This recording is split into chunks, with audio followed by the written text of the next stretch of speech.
2019년 6월 2일 일본 도쿄도 내리마구의 한 가정집에서 충격적인 살인사건이 발생했습니다. 도쿄대학 출신의 농림수산성 차관까지 지낸 엘리트 관료가 자신의 아들을 시칼로 잔혹하게 살해한 건데요. 아버지가 아들을 죽인 사건. 도대체 이들 사이에 무슨 일이 있었던 건지 하나하나 알아보도록 하겠습니다. 당시 아들이었던 44살 쿠마자와 H로는 일명 백수였습니다.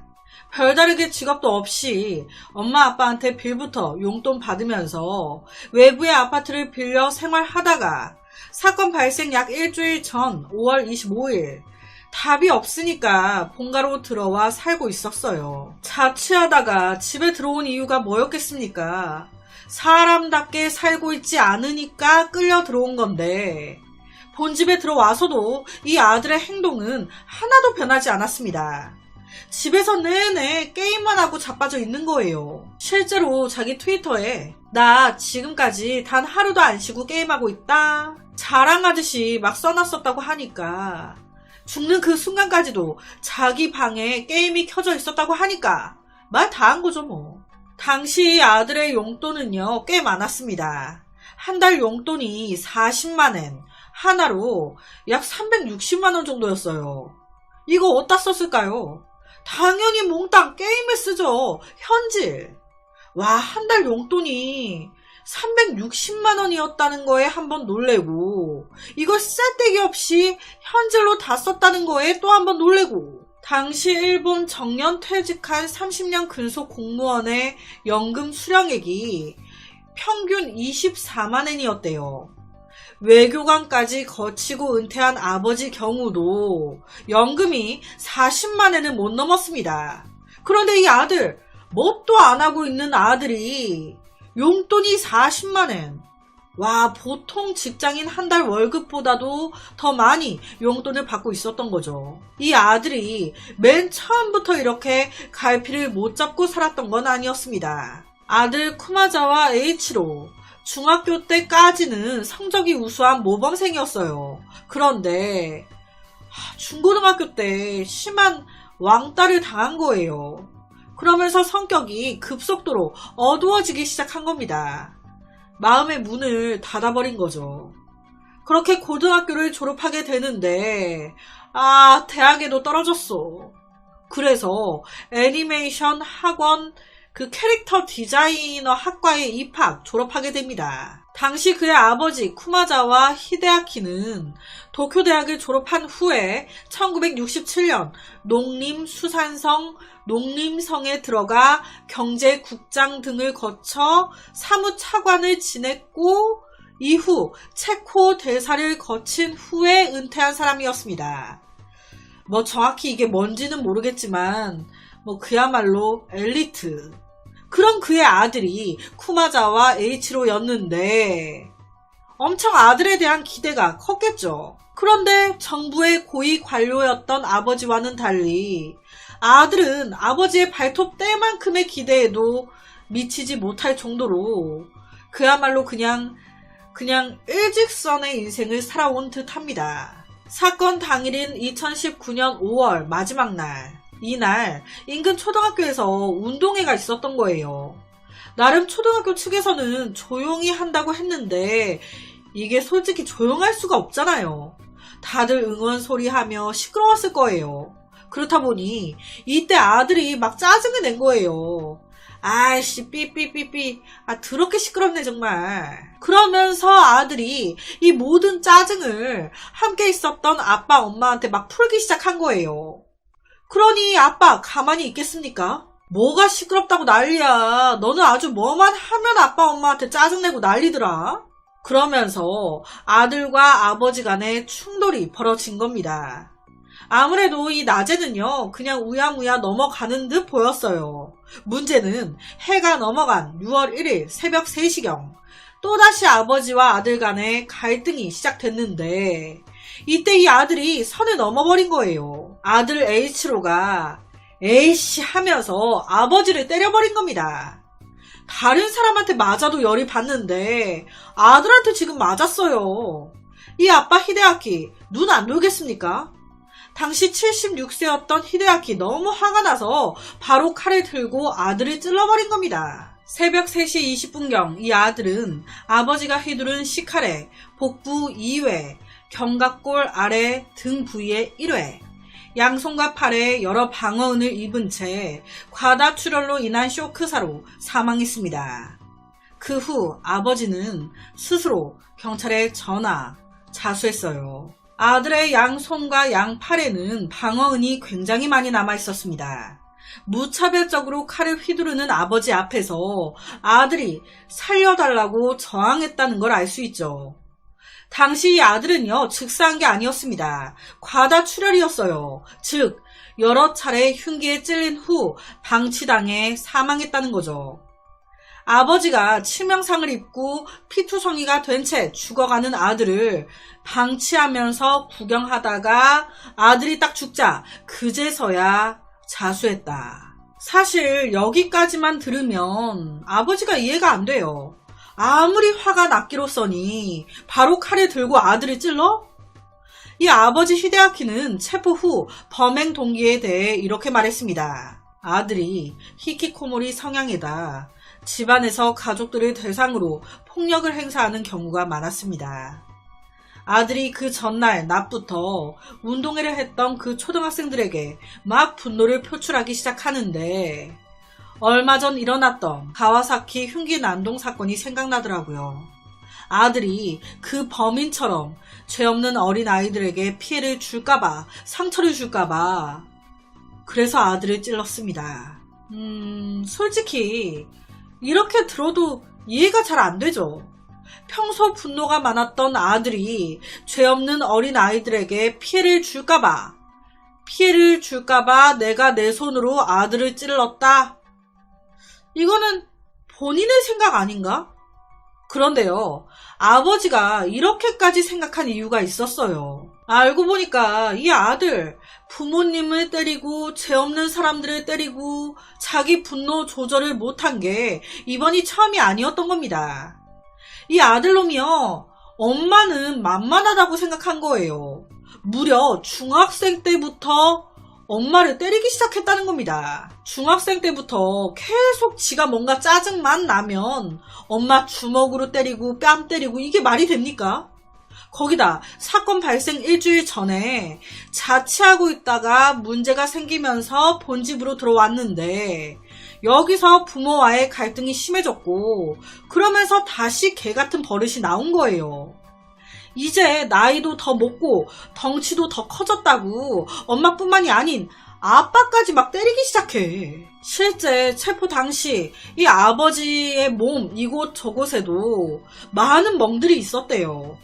아버지에게도 평소 많은 폭력을 휘둘렀던 것으로 보인다고. 이런 개망나니 같은 아들임에도 내 아들이라고 부모는요, 입 한 번 뻥끗하지 않았습니다. 혹여나 이런 사실이 외부에 알려질까봐 오히려 더 노심초사하면서 이를 숨겼어요. 참 여기서 안타까운 게 이 아빠 히데아키한테는 망나니 아들뿐만이 아닌 딸도 있었어요. 이 딸이 커가지고 사랑하는 사람도 생겨서 혼담이 이제 결혼하자 뭐 이런 혼담이 왔다 갔다 오갔는데 그 과정에서 상대편 남자 측이 알게 된 거예요. 아, 여자 쪽 오빠가 걔 망난이라며? 직업도 없이 집에만 처박혀서 애니메이션만 보고 게임만 한다고 하던데. 중증 오타쿠, 히키코모리. 이걸 알게 된 상대 측 부모님이 좀 껄끄러워진 겁니다.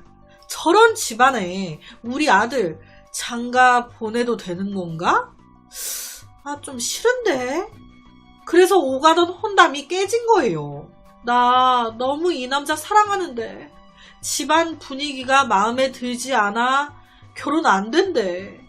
이렇게 되다 보니 시리에 빠진 이 딸, 극단적인 선택을 한 겁니다. 아들 하나 딸 하나 있었는데 딸은 그렇게 가고 아들 또한 이렇게. 이 사건이 발생했을 때 우리나라에도 여러 기사가 났었는데 우리나라 사람들 거의 대부분 반응이 오죽했으면 아버지가 그랬겠냐. 무죄가 어렵다면 집행유예로 감형해서 선처해야 한다 라는 반응이 주였다고 합니다. 하지만 이게 잘 생각해봐야 되는 게 그 안타깝다고 솜방망이 처벌을 해버리면 그건 그것대로 또 난감해져요. 무죄는 당연히 불가능하지만 여기서 집행유예가 내려지고 이 사건이 판례가 되어버리면 뭐야, 히키코모리 아들이나 딸이 있으면 혹은 부모 때리거나 하는 자식이 있으면 저 아버지처럼 그냥 죽여도 되겠네? 죽여봤자 죄값 얼마 안 받네? 실형도 안 나오고 집행유예 나오겠네? 이렇게 인식이 될 수 있는 거거든요. 따라서 이러한 동정 여론, 불쌍하다고 봐주는 것만을 따르기에는 역효과가 너무 크다는 거예요. 사실 이미 여러 차례 부모를 폭행한 전력이 있는 아들이었어요. 죽이는 게 아닌 강하게 경찰에 처벌을 요청했다면, 죽이는 게 아닌 신고를 했다면 충분히 법적으로 처벌할 수 있음에도 이를 쉬쉬하면서 숨기다가 결국 살해까지 한 거잖아요. 안타깝긴 하지만 살인은 살인인지라 마땅히 그에 맞는 처벌을 받아야 합니다. 12월 16일 열린 재판에서 피고 쿠마자와 히데아키 징역 6년이 선고됐습니다. 피고가 살인죄를 인정하였으나 아들이 워낙 심각한 폐륜아였고 단순히 히키코모리로 사는 걸 넘어 부모를 학대하고 부모 노후 자금을 가로채기까지 하는 등 악질이었으며 부모가 고령이라 정상적으로 대처하기 어려웠던 점 등을 고려하여 정상 참작하였다고. 참 어찌 보면 너무 안타까운 사건이에요. 아버지가 아들을 살해한 사건, 아들이 아버지를 혹은 아버지가 아들을, 이런 존속살인 사건은 더 이상 일어나지 않았으면 좋겠습니다. 그래서 오늘은 일본에서 벌어진 한 살인사건을 가지고 왔습니다. 일본 도쿄의 다케자와 쇼이치라는 남자는 2022년 4월 자기 직장 여직원 한 명을 저녁 식사에 초대합니다. 이 여직원은요, 대수롭지 않게 생각하고 주저없이 나갔어요. 왜냐, 우리 원장님, 성형외과 겸 피부과 원장님이었거든요.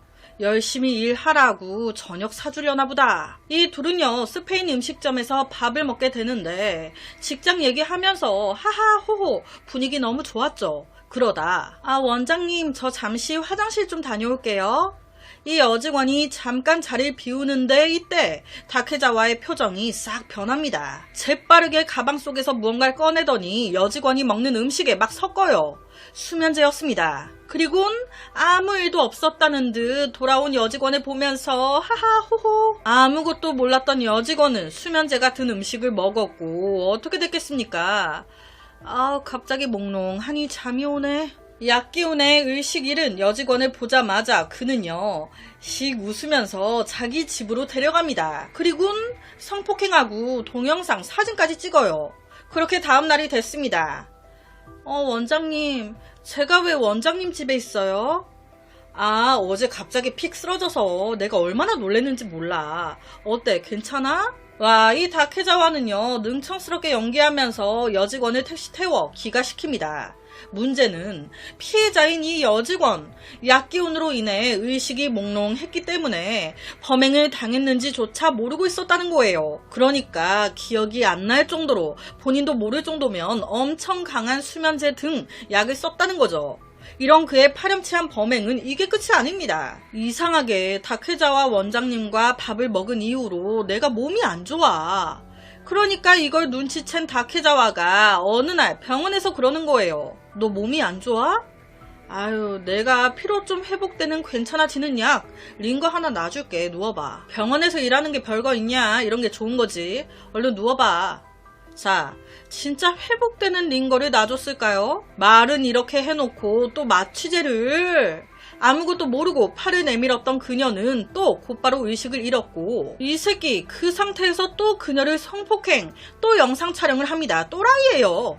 마취에서 깬 그녀는 여전히 아무것도 기억하지 못했습니다. 그렇다면 이 새끼의 이런 범행은 어떻게 발각이 됐을까? 성폭행을 당한지는 꿈에도 모르고 있었던 이 여직원. 그런데 몸이 계속 이상해. 몸이 찌뿌둥하니 너무 안 좋으니까 병원을 찾아간 거예요. 거기서 나온 겁니다. 저 수면제 먹냐고요? 저 마약하냐고요? 아니요, 그런 거 안 먹는데. 제 몸에서 수면제 성분이 포함된 마약이 나왔다고요? 그렇게 놀란 그녀가 경찰에 신고 수사가 시작된 겁니다. 그리고 여직원을 덮친 지 약 3개월 후인 2022년 7월 1일 이 다케자와 쇼이치 원장이 체포가 되는데 여기서 빼박인 증거들이 우르르 나온 거예요. 뭐가? 찍어놨던 사진과 동영상들이. 그런데 여기서 밝혀진 또 하나의 충격적인 사실. 이놈 집을 압수수색하는데 이놈의 컴퓨터 하드디스크를 보게 된 거예요. 워미, 여기 비슷한 피해를 입은 10명 이상의 여성 영상이. 이 새끼 이거 상습범이네. 여기서 더 경악스러운 건요, 지금 피해자가 자기 병원 여직원이에요. 직원들한테만 이랬을까? 피해자가 10명 이상인데 거의 대부분의 피해자는요, 그에게 진료를 받으러 왔던 환자들이었습니다. 어떻게 했냐? 전신마취 해버리면 내가 뭔 짓을 해도 모르잖아. 그 상태에서 별짓 다 한 거예요. 우선 피해 상황을 하나씩 말씀드리겠습니다. 제일 처음 피해를 당한 사람은 35살 여성, 익명이라 그냥 쉽게 정량이라고 할게요. 이 정량과 의사 이 새끼는 SNS를 통해 알게 됐습니다. 예를 들어, 어머, 정량도 강남 살아요? 나도 강남 사는데 가깝네, 종종 만나요. 이 정량 입장에서도 다른 것도 아니고 성형외과, 피부과 의사예요. 혹한 거예요. 그렇게 둘 종종 만나게 되는데 그럼 얼마 안 가 둘이 사귀었을까? 아니요, 사귀진 않습니다. 왜? 각각 둘 다 연인이 따로 있었거든요. 직접적으로 사귀진 않는데 그 애매한 썸을 타요. 자, 여기서 사진이 앞서 사진과 좀 다르죠? 이게 옛날 사진인 것 같더라고요. 지금 옆에가 제일 최근의 모습. 여튼 이때 이 둘이 오프라인에서 처음 만나게 되는데 이놈이 오픈카 외제차를 싹 타고 나타난 거예요. 직업도 마음에 드는데 이 남자 돈도 좀 있는 것 같아. 그렇게 둘은요, 레스토랑으로 향합니다. 거기서 밥 먹고 이어서 이놈의 리드 하에 바에 가죠. 거기서 기가 막힌 게요, 도착해서 잠깐 이놈이 화장실 다녀온다고 자리 비운 거예요.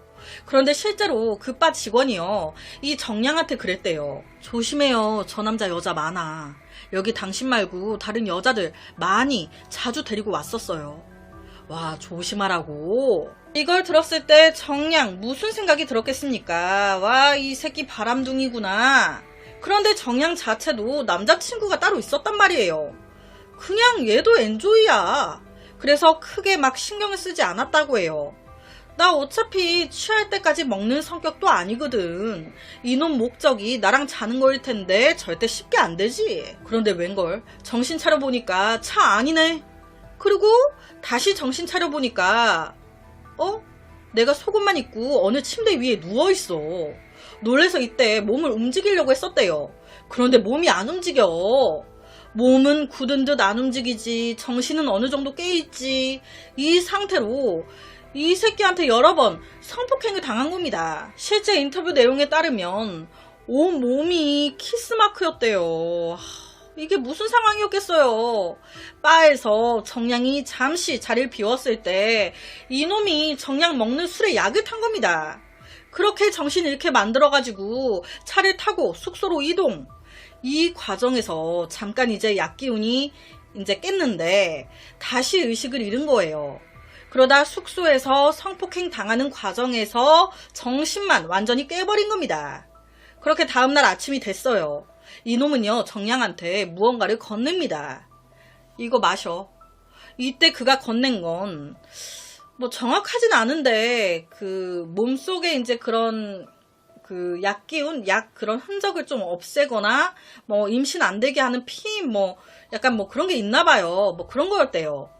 근데 이걸 몰랐던 그녀, 솔직히 정량 입장에서는 무섭잖아요. 이거 먹고 나 죽으면 어떡해. 얘가 범행 은폐하려고 나한테 독약 탄 거면 어떡해요. 오만 생각이 들잖아요.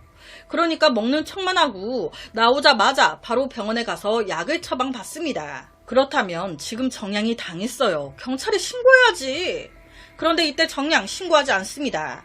왜? 이 새끼가 내 동영상과 사진을 찍었어. 이거 퍼뜨린다고 입 조심하라고 날 협박하네. 그러니까 무서워서 못한 거예요. 그 후 사진 영상 유출의 두려움 때문에 정량은 이놈을 무시할 수도 없었습니다. 그래서 가끔 연락을 주고받았고 만나자고 하면 반강제적으로 만나야 했어요. 그러다 어느 날 정량한테 문자가 띡 하나 온 거예요. 너 내 남자친구한테 꼬리치냐고. 이 새끼의 여자친구한테 온 겁니다. 그러니까 정량은 억울한 거예요. 네 남자친구한테 벗어나고 싶은 게 나야. 제발 네 남자친구 관리 좀 시켜라. 너 가져 제발. 이 새끼의 여자친구와 정량 둘이 메시지를 주고받으면서 모든 걸 얘기했고요. 이 계기로 정량이 그를 차단시켜요. 그 후 딱 한 번 정량 SNS 메시지로 다 벗고 누워있는 정량 사진이 보내져 오는데 이제 이걸 보고 정량이 놀래가지고 답장을 안 했대요. 그 이후 이놈에게도 연락이 없었다고. 도대체 성형외과 원장이나 되는 놈이 뭐가 아쉬워서 왜 이런 짓을 하고 다닌 걸까요? 사건이 있었던 2022년 7월 당시 그의 나이는요 42살이었습니다. 그는 일본과 이란의 혼혈이었어요. 실제 이놈도 SNS 활동을 하고 있었는데 자기 성형외과 홍보였죠. 거기에 쓴 글을 하나 그대로 읽어드리면 상담에서 수술 그리고 수술 후 고민까지 믿고 따라오실 수 있는 성형외과 모든 환자가 만족할 수 있도록 최선을 다하겠습니다. 믿고 맡긴 게 있다고요? 실제 웃긴 게요. 여기서 성형한 사람들이 있었단 말이에요. 성형 후기들이 여기 너무 친절해요. 다음에 다른 곳 할 때도 여기서 할 거예요. 원장님 너무 밝고 너무 좋습니다. 가격도 다른 곳에 비해 싼데 케어도 잘해주셔서 너무 마음에 들어요. 라는 거의 대부분 높은 평가. 이들이 이렇게 얘기할 수 있는 이유는 뭘까? 당연히 이놈이 전신마취 시켜놓고 나쁜 짓을 저질렀으니까. 이놈이 막 미친 짓 하고 한 거? 이들 기억에는 없거든. 이들 기억 속 원장은 마냥 착하고 좋은 사람일 뿐이거든. 방금 내가 별의 별짓 다 하고 영상 다 찍고 그 후에 수술하고 나왔는데 아무것도 모르는 이 여자가 웃으면서 원장님 너무 최고예요. 수술 잘 된 것 같아서 너무 좋네요. 또 여기서 할 거예요. 라고 했을 때 이 새끼 속으로 무슨 생각을 했을까요? 이 사건의 첫 재판이 2022년 10월 4일 진행이 됐는데 이놈이 혐의를 다 인정했어요. 그러면서 지가 변명이라고 말한 게 사귀던 여자친구와 헤어지고 나서 정신적으로 좀 피폐해지고 이상해졌다고. 그런데 이건 개소리예요. 눈치 빠르신 분들, 제가 왜 이거 개소리라고 하는지 눈치채셨나요? 제가 맨 처음에 정량 사귀지 않았다고 했잖아요. 썸 정도로만 지냈다고. 왜 그랬습니까? 각각 여자친구, 남자친구가 있었다고 했죠.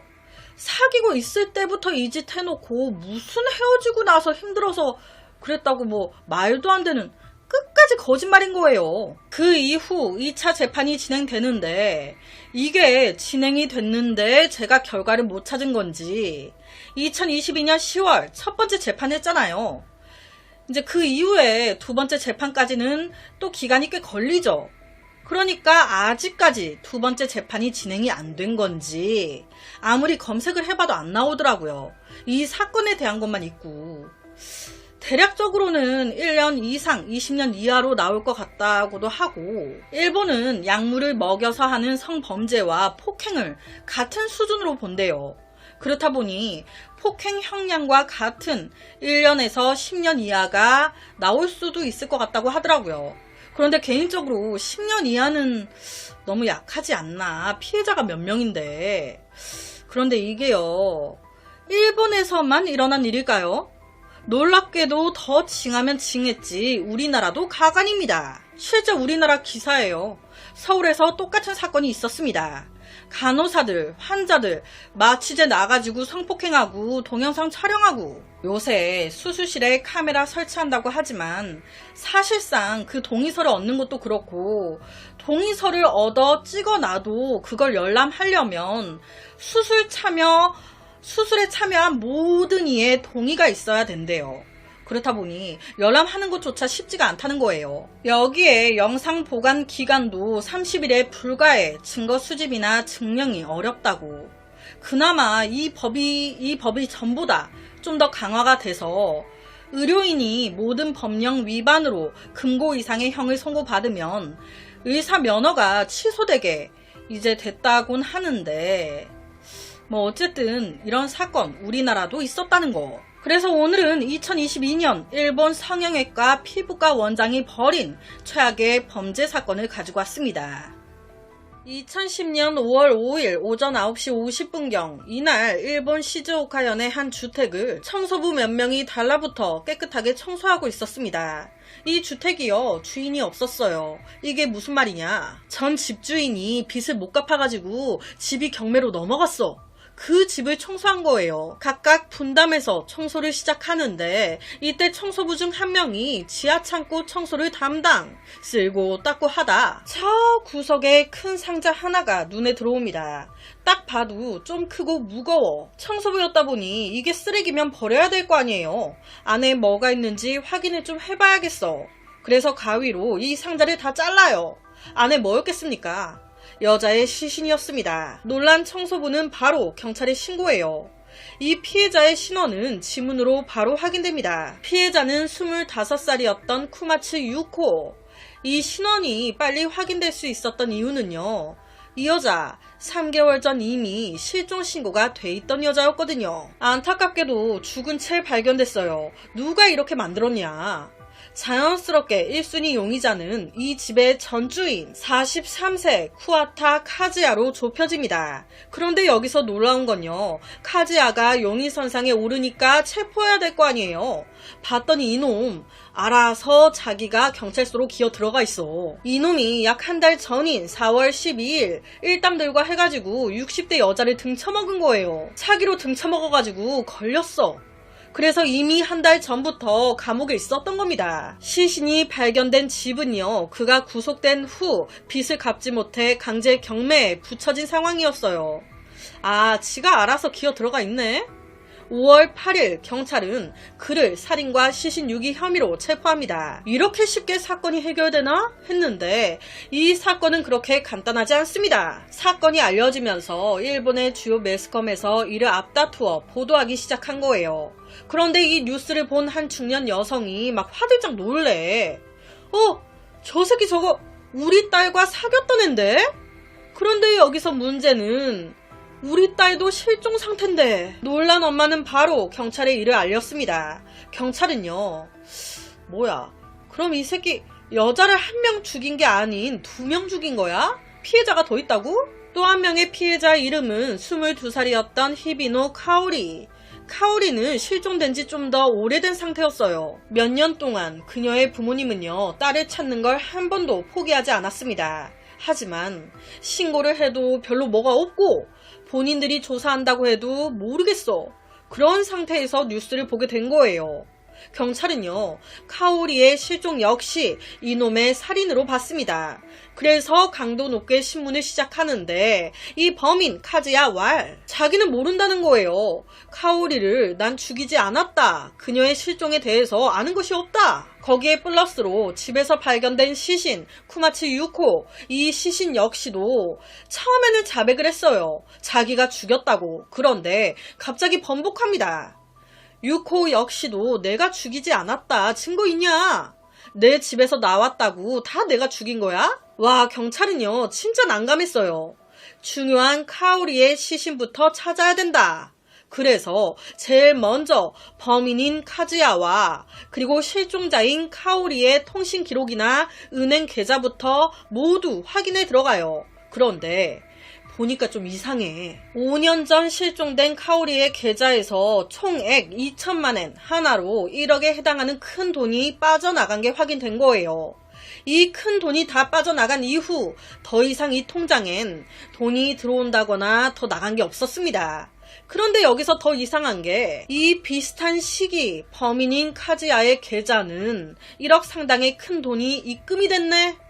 뭔가 저기서 빼가지고 여기로 집어넣은 것 같잖아요.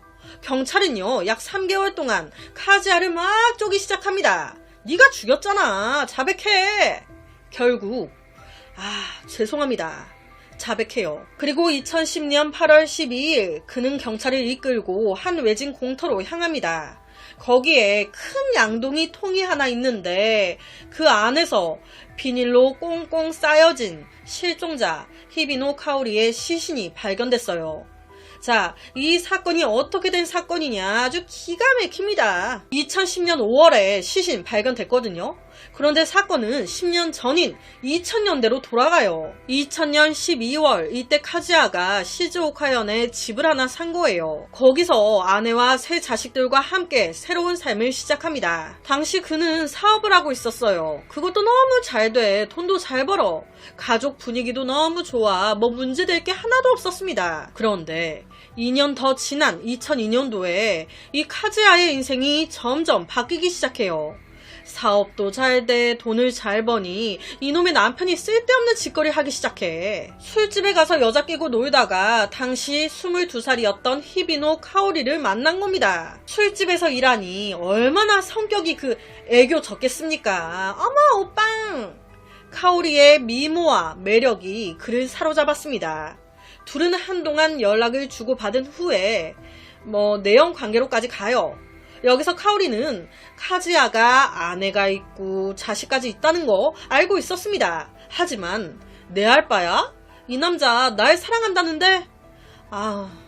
눈이 헷가닥 돌아간 이 카즈야는요, 같은 시즈오카현의 아파트를 다른 거 하나 더 빌려서 거기에 둘이 동거를 시작해요. 그러니까 두 집 살림한 거예요. 당시 히비노 카오리는 술집 여자였기 때문에 돈을 많이 벌었어요. 그래서 데이트할 때마다 거의 다 카오리가 냈다고 합니다. 그리고 그만큼 자기 카즈야는 그녀에게 더 부드럽게 대했고 그렇게 지냈는데, 사업이 늘 잘 될 순 없죠. 갑자기 이놈의 이제 사업이 기울기 시작해. 그러니까 이 카즈야가 점점 카오리에게 의지하면서 돈까지 빌리기 시작한 겁니다. 처음에 그녀는요, 아무 생각 없이 내 남자가 필요하다고 하니까 당연하다 생각하고 빌려줬어요. 그런데 이게 횟수가 점점 잦아지는 거예요. 그래서 실제로 그녀의 친구들이 걱정되니까, 야, 아무리 연인 사이여도 돈 관계는 좀 신중히 해라. 그렇게 막 빌려주지 마. 지금 그 남자 유부남 아니야? 너무 믿지 말라니까. 라고까지 얘기했었대요. 하지만 이미 이 여자 콩깍지가 씌었어. 아니야, 우리 그이는 그런 남자 아니야. 진짜 사업이 좀 어려워져서 그런 거야. 걱정하지 마. 사업 잘 되면 내가 주지 말라고 해도 다 갚아줄 사람이야. 뭐가 그런 남자가 아니야. 본처 냅두고 바람질하는 남잔데 퍽이나 좋은 남자겠다. 진짜 그녀의 생각과는 달리 시간이 지나면서 좀 상황이 바뀌기 시작해요. 이 카즈야가 나중에 어떻게 그녀의 비밀번호를 알아내가지고 카오리의 허락 없이 그녀 계좌에서 마음대로 돈을 빼가기 시작한 거예요. 결론은 2년 반 만에 그는 여러가지 핑계를 대면서 약 990만엔, 하나로 9천만원 정도를 빌려갑니다. 이렇게 되니까 그때서야 그녀 좀 뭔가 잘못됐다고 느끼기 시작한 거예요. 그래서 이때 카즈야한테 처음으로 빌린 돈을 갚아달라 얘기하기 시작해요. 자, 갚아달라 해요. 그러면 이놈이 잘도 갚겠다. 이때부터 금전 문제로 두 사람이 허건날 싸우기 시작. 결국 이놈이 카오리를 때리기까지 한 겁니다. 둘 사이가 완전히 악화된 거죠. 이 상황에서 카오리가 보지 말아야 될 걸 보고 만 거예요. 우연히 카즈야의 그 이체 내역 영수증 그런 걸 보게 됐는데, 이 남자가 많은 돈을 아내 본처 계좌로 입금했네? 와, 저거 다 내 돈 아니야. 나한테는 어렵다면서 허락도 안 받고 돈 다 빼가더니 그 돈을 자기 아내한테 다 주고 있었던 거야? 엄청난 배신감, 엄청난 화가 났겠죠. 이거 사기꾼 아니야. 당장 내 돈 안 갚으면 나 바로 경찰에 신고할 거야. 이뿐이게 네 아내한테도 내가 다 얘기할 거야. 그런데 이 말에 카즈야 이렇게 답해요. 내가 언제 너한테 돈 빌렸니? 그냥 네가 나한테 준 거 아니야. 그리고 네가 나한테 준 돈 그거 내가 다 나한테 썼니? 그 돈 너랑 데이트하면서 연애하면서 다 썼어. 같이 썼다고. 아내한테 보낸 거? 그거 네 돈 아니야. 착각하지 마. 와, 이 말은요, 카오리의 가슴을 후벼 팠습니다. 카오리는요, 그가 돈을 요구할 때마다 더 이상 너한테 줄 돈 없다. 네가 다 가져갔잖아, 이 썩을 놈아. 이런 상황에서 2005년 10월 25일 카즈야가 알게 된 거예요. 뭐야, 카오리 2년 돈 없다고 하더니 2천만엔 하나로 약 1억 정도의 예금이 있었네. 이걸 확인한 그 순간 이제 쓰레기 같은 생각이 든 거예요. 이걸 그냥 달라고 하면 절대 안 줄 거고, 여기서 내가 또 마음대로 빼면 신고하네 어쩌네 또 난리 칠 텐데, 이걸 어떻게 내가 가져갈까? 그냥 콱 내가 죽여버리면 되지. 이거 너무 무식한 생각 아닙니까? 여튼 그는요, 10월 26일 카오리 내가 미안해 사과할게 라고 하면서 둘이 동거하던 집으로 갑니다. 그리고 거기서 이제 목을 졸라 죽인 거예요. 자, 이제 시신 숨겨야죠. 그는요, 시신을 비닐에 꽁꽁 싸가지고 큰 양동이 통에 넣고 아파트에서 약 500m 정도 떨어진 친구 소유의 빈 공터로 갑니다. 그리고 거기에 그냥 옮겨놓은 거예요. 이때 혹시나 친구가 이거 뭐야? 하면서 열어보면 안 되잖아요. 그러니까 친구한테 야, 이거 내가 비료로 만들려고 안에 흙과 여러가지 넣어둔 거거든? 이거 햇빛 받으면 말짱 꽝이니까 절대 이 뚜껑 열면 안 돼? 라면서 못을 박습니다. 그리고 이 살인의 목적, 카오리의 은행 계좌에서 바로 돈을 다 빼요. 그 돈으로 호화로운 생활을 즐깁니다. 이때요, 자기 혼자 다 쓴 게 아니에요. 그 돈의 일부를요, 자기 본처한테도 보냅니다. 조사해 봤을 때 본처는 아무것도 몰랐던 것 같아요. 남편이 갑자기 돈을 주니까 고맙다고 하고 그냥 받아 양육하는 데 쓴 거예요. 이뿐만이 아닌 그는요, 범행을 숨기기 위해 카오리인 척까지 합니다. 그녀의 핸드폰으로 그녀의 친구들, 가족들한테 문자를 보내요. 나 여행 갔다 오려고.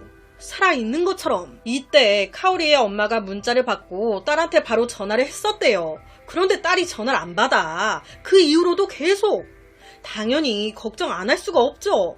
그렇게 2006년 8월 15일 이상함을 느낀 그녀의 부모님이 실종신고를 했던 겁니다. 이렇게 가족들 모두 애가 타고 있을 때 이놈은요, 카오리와의 관계를 끝낸 후 또다시 새로운 삶을 시작했어요. 사람이 어떻게 이렇게까지 변해버린 건지, 무려 사람을 죽여놓고도 전혀 감정이 없나봐. 2008년 12월 이번에는 25살이었던 쿠마츠 요코를 만난 거예요. 두 사람은 만난 지 얼마 되지 않아 바로 사귀기 시작했고요. 똑같아요. 이놈이 습관처럼 요코에게 의지하기 시작한 겁니다. 교제 6개월 후인 2009년 6월, 이때 카즈야는요, 이혼 문서를 위조해가지고 아내 모르게 아내와 이혼합니다.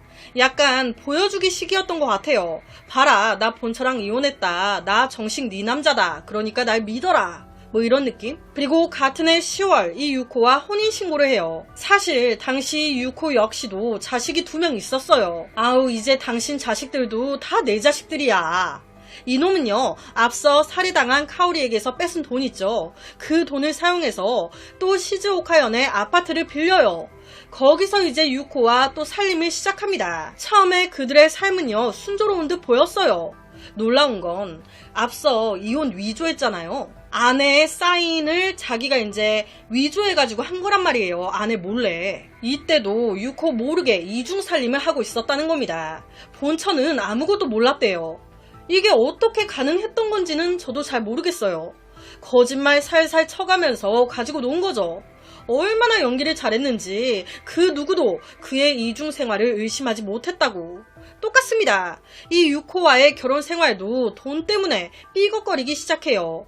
자기 사업이 휘청거리면서 유코한테 의지했잖아요. 유코 입장에서는 이것도 한두 번이지. 그러면서 매일같이 싸우는 거예요. 생활비를 왜 안 갖다 주냐. 언제까지 내가 이러고 살아야 되냐. 그러다가 이 유코가 알면 안 될 것을 알게 된 겁니다. 카즈야의 이중살림을 알게 된 거예요. 뭐야, 이혼도 위조였고 몰래 본처와 아이들까지 다 만나고 있었던 거야? 이중살림? 당연히 유코 너무 열받았겠죠. 더 싸우는 거예요. 유코와의 사이가 안 좋아지니 이놈 이 집에 자주 왔겠습니까? 자주 오고 싶었겠어요? 뭐 이중살림도 걸렸겠다. 몰라. 더 본처 집으로 가는 거예요. 이런 상황에 유코의 심리 상태는 더 안 좋아지기 시작하죠. 얼굴만 보면 으르렁거리고. 이놈이 또 폭력 성향이 있어. 첫 번째 피해자 카오리도 때렸었잖아요. 이때 유코도 때리는 거예요. 아니 유코만 때리게? 그녀의 자식들까지. 그러니까 참다 그녀가 2010년 2월 3일 날 가정폭력센터 같은 곳에 도와달라고 신고까지 한 겁니다. 이때 이 센터에서는요, 아이들을 데리고 나와라, 도와주겠다 설득해요. 하지만 무슨 이유에서인지 이때 그녀 아이들을 데리고 나오지 않습니다. 이 일이 있고 딱 20일 뒤 2010년 2월 23일 이날 유코는요, 카즈야한테 야, 네 본처한테만 생활비 주냐? 나는 안 줘? 생활비 줘. 내가 지금 네 아내야. 당연히 이런 말 카즈야는 짜증났어요. 또 싸우게 됐고 여기서 습관마냥 또 목을 졸라 죽인 겁니다. 그 후에 이 시신을 또 어찌하냐? 바로 본처가 있는 집으로 시신을 옮겨요. 거기서 비닐 랩으로 단단히 감싼 후에 집 지하 창고 뒤편에 숨겨놓은 겁니다. 그리고 약 일주일 뒤 2010년 3월 3일 이놈은 유코를 상대로 이혼 소송을 제기해요. 아내가 말도 없이 집에서 가출했다고, 유코 아이의 입양도 취소하고 싶다고. 자, 여러분, 이러는 사이 애가 타고 있던 또 한 사람이 있습니다. 바로 유코의 어머니. 딸이 갑자기 연락이 안 되고 뜬금없이 이 사위라는 놈은 이혼 소송을 내버리니까 3월 26일 실종신고를 넣은 거예요. 그리고 이제 5월 5일 시신 발견됐고 이제 딸이 살해당했다는 걸 알게 된 거예요. 저는 준비하면서 제일 당황스러웠던 인물 중에 한 명이 이 아내 본처였어요. 이 본처 정말 이혼 위조했다는 것도, 시신을 자기가 살고 있는 집에 숨겼다는 것도 몰랐을까? 몰랐대요. 가해자 카즈야가 체포되고 나서 알았대요. 자기가 위장으로 이혼 신고가 된 상태였고 남편이 이중살림했고 피해자들 돈을 자기한테 준 거였고 자기 집에 이렇게 시신을 숨겨놨다는 것도. 이 상태에서 한 달 전 이 카즈야가 이번에는 60대 여자를 등쳐먹으려다가 깜빵 갔잖아요. 그러면서 경매로 넘어갔고 그러면서 이제 본처가 이사를 간 거예요. 그냥 징글징글하다. 그 후 청소 이모님들이 청소를 시작했고 발견됐던 거죠. 약간 이 카즈야가 보통 돈을 벌려고 하면 일을 해야 되잖아요. 그런데 일하기 싫어. 그러니까 이 여자를 이용해서 돈을 벌려고 했던 것 같아요. 여자를 이용해서 돈이 나오면 그거를 본처한테 내가 일을 해서 준 것 마냥 자 월급 이러면서 주고, 즉 돈을 벌기 위해 이 여자들을 이용했다는 거죠. 재판에서 그는요 뻔뻔하게 피해자들이 먼저 우리 가족을 괴롭혔다, 안 죽이면 우리가 죽게 생겼는데 모든 잘못을 피해자 쪽으로 돌렸습니다. 하지만 이놈은 죽이고 돈 바로 다 빼가지고 사리사욕 채우고, 그것도 한 명도 아니야, 여러 명한테 그랬잖아요. 검사는 개소리 그만해, 마지막 순간 죄송하다며 깊게 사죄라도 했으면, 그런 모습을 보이기라도 했으면 이렇게까지는 안 나왔을 것 같아요.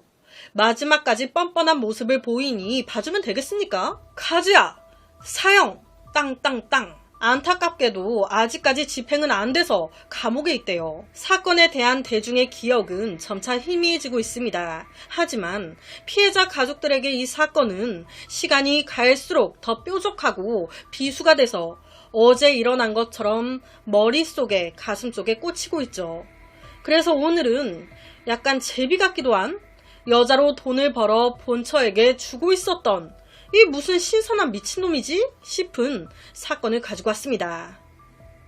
1995년 4월 28일 새벽 2시경 일본 카미마치역 근처에 있는 한 주택에서 불길이 치솟습니다. 곧바로 구급대원들이 현장에 출동했고요. 곧 싸나웠던 불길을 모두 진압하는데 그 불탄 자리에서 당시 70세였던 카쿠난 히로이코와 66세였던 그의 아내가 사망한 채 발견됩니다.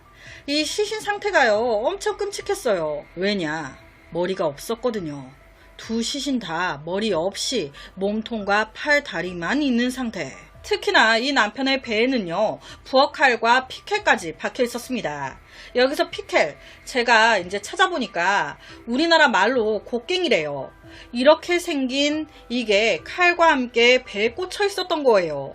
머리는 없는 상태로. 이 둘의 사망 추정 시간은 대략 전날인 4월 27일 오후 4시에서 저녁 9시 사이로 추정합니다. 범인은 남편의 심장을 흉기로 그대로 관통, 아내는 경동맥과 흉부, 복부를 그대로 난도질하면서 죽였습니다. 그 후 그들의 머리를 다 질끈질끈 잘라 머리채를 잡고 가져갔어요. 2개의 머리를 가져갔으니 양쪽 손에 하나씩 들고 갔겠죠? 비닐봉지에 2 머리를 쌓아 올려놓고 가진 않았을 테니까. 와, 상상했어요. 와, 죄송합니다. 시신 상태가 너무 참혹했기에 경찰은 이 범인 부부에게 원한이 깊은 사람이구나 생각했습니다. 돈을 목적으로 버린 집 같진 않았어요. 왜냐, 현장에 금고까지 있고 그 금고 안에 돈 될 만한 게 가득 있었음에도 불구하고 범인은 이거 손도 안 댔거든요. 또한 현장에서 무려 10개 이상의 칼이 발견됐습니다. 와, 이 새끼 이거 한 칼만 가지고 한 게 아니네. 여러 칼을 사용해 범행했구나 했습니다. 그런데 이 칼들 다 조사해보니까 깨끗해. 혈액 반응이 전혀 없는 거예요. 이 칼을 쓰지 않았을 확률이 크다는 거죠. 그런데 웃긴 게 이 많은 칼들이 이 칼 자리에 제자리에 있었던 게 아닌 사망에 있으면 그 주위에 널브러져 있었거든요. 이건 뭘 말하고 있는 걸까요? 이외 현장에서 얻을 수 있는 건 많이 없었습니다. 왜냐, 다 타버렸으니까. 불을 낸 목적이 이거였겠죠. 그나마 믿을 건 남편 몸에 박혀있던 식칼과 피켈뿐. 그런데 여기서도 얻을 게 없어. 경찰은 바로 주위 이웃들 탐문 수사를 진행했습니다. 그런데 이 이웃들 하나같이 이 피해자 부부 욕을 이 부부 평소 행실이 그닥 그렇게 좋진 않았구나. 이 피해자 부부가요, 좀 알부자였던 것 같아요. 다수의 땅을 가지고 있었는데 이 토지와 돈을 둘러싼 수십 건의 문제가 있었다는 거예요. 경찰은 이 문제를 한 건 한 건 철저하게 다 조사했습니다. 얼마나 많은 문제가 있었고 그걸 또 얼마나 철저하게 조사한 건지 무려 조사 기간만 10년이 걸렸어요. 10년. 엄청나죠? 그 오랜 기간 조사하다 보니 자연스럽게 한 인물이 스물스물 올라오는 거예요. 이 부부, 이 남자랑 엄청 사이가 안 좋았네. 그 남자는 조직폭력배 A씨. 이 A씨와 피해자인 남편 카쿠난 씨가 토지의 경계를 둘러싸고 사이가 매우 안 좋았다는 거예요. 매일같이 법적 분쟁에 서로 얼굴만 보이면 으르렁 서로가 없어져 버렸으면 했겠죠. 경찰은요, 이 A씨를 용의선상에 두고 그에 대한 정보를 얻으려고 사건 당시 그가 살았던 지역의 이웃들 탐문수사에 들어갔습니다. 그런데 이 이웃들이 안 도와줘. 여러분, A씨가 조직폭력배예요. 그런데 경찰이 이놈에 대해서 나한테 물어봐. 여기서 내가 뭐 하나 잘못 말해가지고 이놈 귀에 들어가면 이놈이 나 찾아와서 네가 말했지 하면서 복수하면 어떡해. 조직폭력배인데 뭘 못하겠어. 그러니까 이웃들이 하나같이 보복이 두려워 입을 다무는 거예요. 하지만 경찰은 촉이 왔거든요. 이놈 분명히 뭔가 있거든. 그래서 우선은 경찰서에 잡아놓으려고 했어요. 그래서 영장 청구를 넣었는데 빠꾸먹은 거예요. A씨, 그가 사건에 관련돼 있다는 아무런 증거가 없지 않냐. 니네들 감으로 그냥 영장 못 내준다. 그래서 체포도 못합니다. 그러니까 어떡해요. 증거가 바로 나오지도 않고 믿을 건 그의 자백뿐이었어요. 그래서 구슬리려고 야, 왜 그래? 야, 자백해봐. 야, 그러지 마. 구슬리려고 찾아갔는데 어라? 얘 죽었대. 그의 사망 원인에 대해선 정확히 알 수가 없대요. 하지만 여러 주위 이웃들 정보에 의하면 스스로 극단적인 선택을 했다는 말이 되게 많다고 합니다. 그런데 그 방법이 이제 뭐 거실에서 스스로 줄을 매달았다, 아니면 빌딩 옥상에서 뛰어내렸다, 이렇게 갈린다고 해요. 경찰은요, 너무 당황했습니다. 경찰이 영장 놓고 할 때까지만 해도 살아있었거든. 설마 이놈 우리가 자기를 용의자로 보고 조사하는 걸 눈치채가지고 이렇게 한 거 아니야? 경찰이 A씨를 용의선상에 뒀던 큰 이유는요, 한 사람의 제보 때문이었는데, 제보자가 고깃집에 갔는데 거기서 지인들과 술을 먹고 있는 A씨 바로 옆에 앉게 됐다는 거예요. 우리 바로 옆에 앉으면 옆 사람의 수다 소리 다 들리잖아요. 거기서 분명히 들었다는 거예요. 사실인지는 모르겠지만 그의 입에서 분명히 내가 부부를 죽여버렸다고, 머리는 어쩌고 저쩌고, 안타깝게 정확히는 다 못 들었어, 이 팩트만 들었네, 이 말에 경찰이 여러 가지로 보아 A씨를 이제 용의자로 추정을 했던 건데, 그런데 이놈이 죽어버리면서 사건은 용의자도 없이 공소시효를 막 달려가 버립니다. 이때 이 사건의 공소시효 만료가 2010년 4월 27일이었어요. 공소시효는 예전부터 말이 많았습니다. 피해자 가족들의 고통은 끝이 없는데, 피해자는 이제 돌아올 수도 없는데, 잡히지 않은 범인은 시간만 지나면 용서받듯이 죗값을 물을 수도 없다는 게 말이 안 되죠. 이런 사람들의 바람이 통해 실제 일본도 우리나라도 공소시효 없어졌죠. 그런데 그 없어진 타이밍이요, 이 사건의 공소시효 만료 딱 6시간 반 전에 없어졌대요. 와, 6시간 반 전에.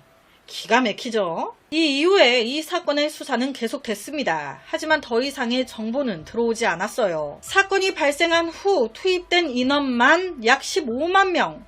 공소시효 철폐로부터 얼마 안 됐어요. 2023년 3월 31일까지 총 270여 개의 정보 제공 제보가 들어왔다고 하는데, 뭐 크게 단서가 될 만한 건 없었던 것 같습니다. 즉, 이 사건은 현재까지도 미제 사건입니다.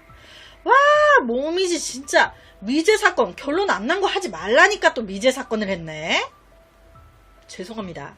가끔씩 미제 사건을 원하시는 분들도 있어가지고 한번 준비해봤어요. 여튼 용의자 A씨가 정말 이 사건에 관여가 돼 있는 건지 어쩐지도 몰라요. 범인은 왜 피해자의 머리를, 그것도 두 사람 머리를 다 잘라냈을까? 그럼 그 머리를 다 어떻게 했을까? 그걸 들고 나갔을 텐데, 사망 추정 시간이 오후 4시에서 저녁 9시 사이예요.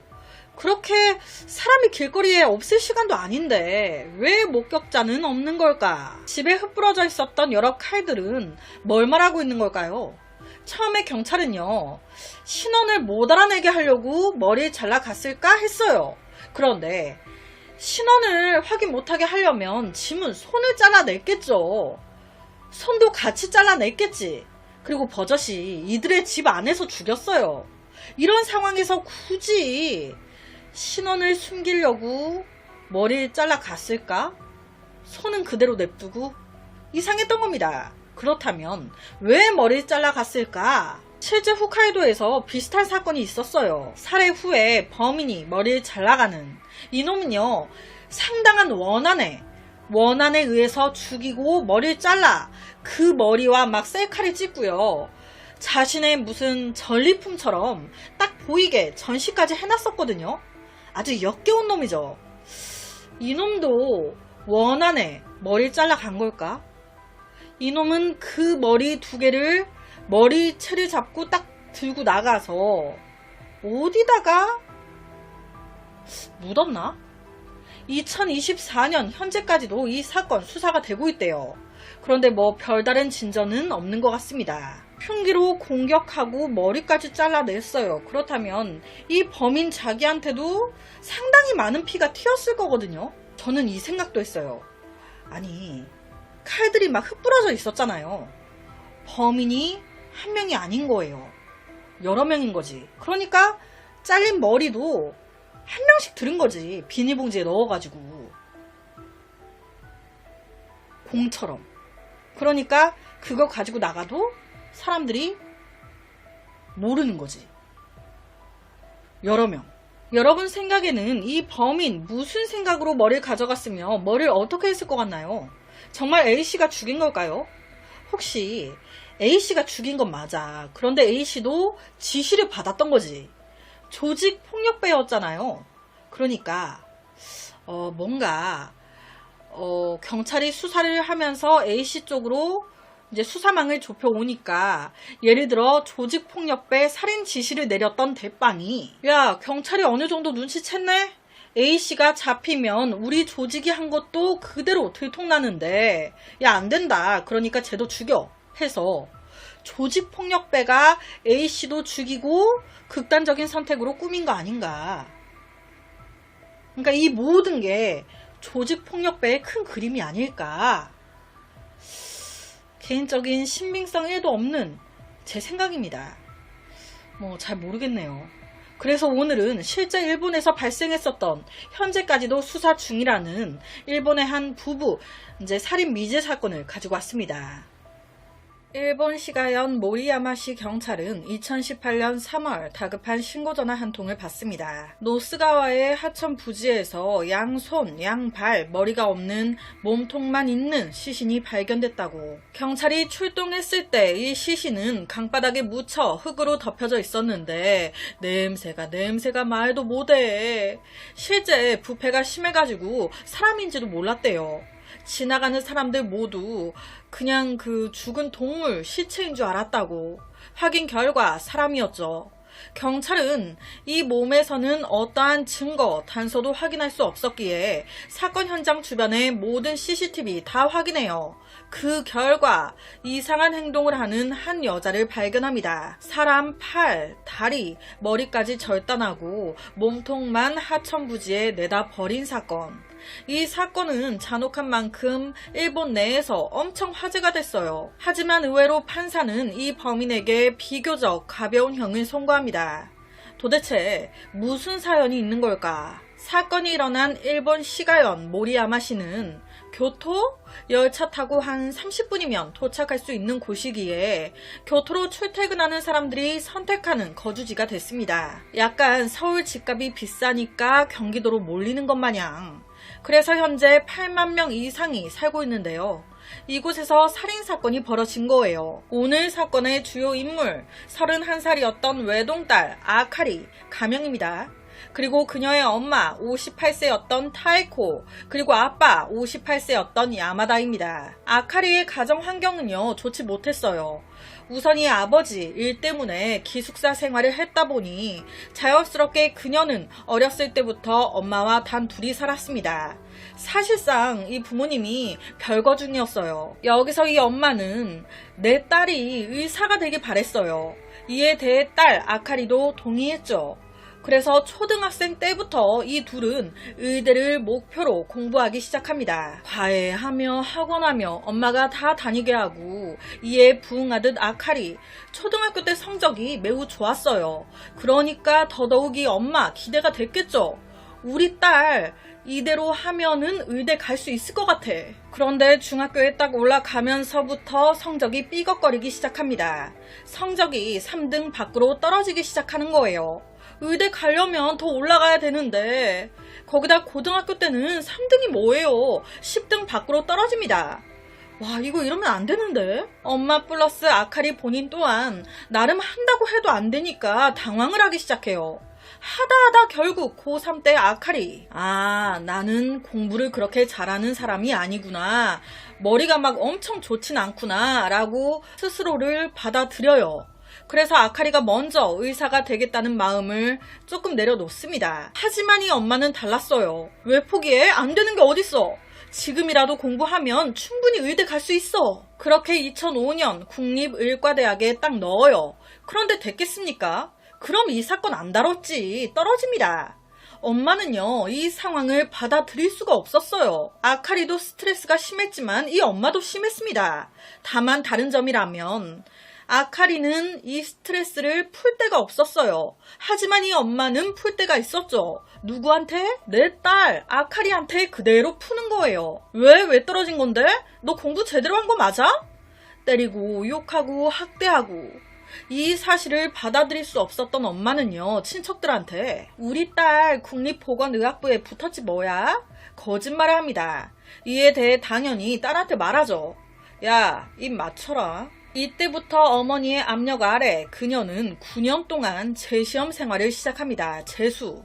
자, 여기서 알 수 있죠. 9년 동안 했대요. 1년 해서 붙었으면 1년 했다 했겠죠. 9년을 해도 9번을 시험 봐도 안 돼. 매년 떨어질 때마다 그녀는 엄마한테 엄청 호되게 혼납니다. 2017년 12월 또 시험 봤어요. 또 떨어졌어. 이때 그녀는요, 엄마한테 진짜 별의 별욕을 다 듣고 맞고 그러면서 처음으로 막 울면서 고백을 해요. 엄마, 나 의사가 아닌 간호사가 되고 싶어요. 이거 듣고 이 엄마, 아, 그렇구나. 우리 딸 간호사가 되고 싶었구나 했겠습니까? 안 그래도 또 떨어져가지고 열받아 뒤지게 때리고 있는데 여기다가 우리 딸이 간호사가 되고 싶대. 아니, 이게 미쳤나?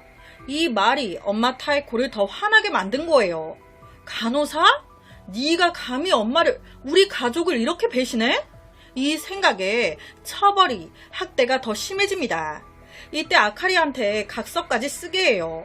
의사가 안 되더라도 그래도 간호사는 절대 안 된다. 이런 엄마의 행동에 아카리는 완전히 멘탈이 붕괴됐습니다. 그녀는, 아카리는 진짜 간호사가 더 되고 싶었거든요. 그런데 엄마가 이렇게 나와버리니까, 그러니까 그날 터진 거예요. 2018년 1월 19일 그날 밤 똑같이 딸을 향해 욕하고 학대를 퍼붓던 엄마는 아카리에게 한 가지 부탁을 합니다. 아카리, 엄마 어깨 좀 두드려봐. 그렇게 엄마 어깨를 주무르는데 어느 순간 엄마가 코를 고네. 엄마가 잠든 걸 확인한 그녀는 늘 품속에 지니고 있었던 미리 숨겨둔 칼을 꺼내 엄마를 살해했습니다. 그리고 걸리지 않기 위해 토막까지 냈죠. 그 후 7개의 가방에 나눠 담았는데 팔이나 머리, 다리 담은 가방은 그렇게 크지 않아서 일부는 불로 태우고 일부는 쓰레기장에 던져버려요. 크게 문제없이 해결을 하는데, 그런데 몸통을 담은 이 가방, 이게 문제인 거예요. 쉽게 다 타지도 않고 뭔가 이동하기도 그렇고, 그래서 고민하다가 문제의 하천 부지에 방치한 겁니다.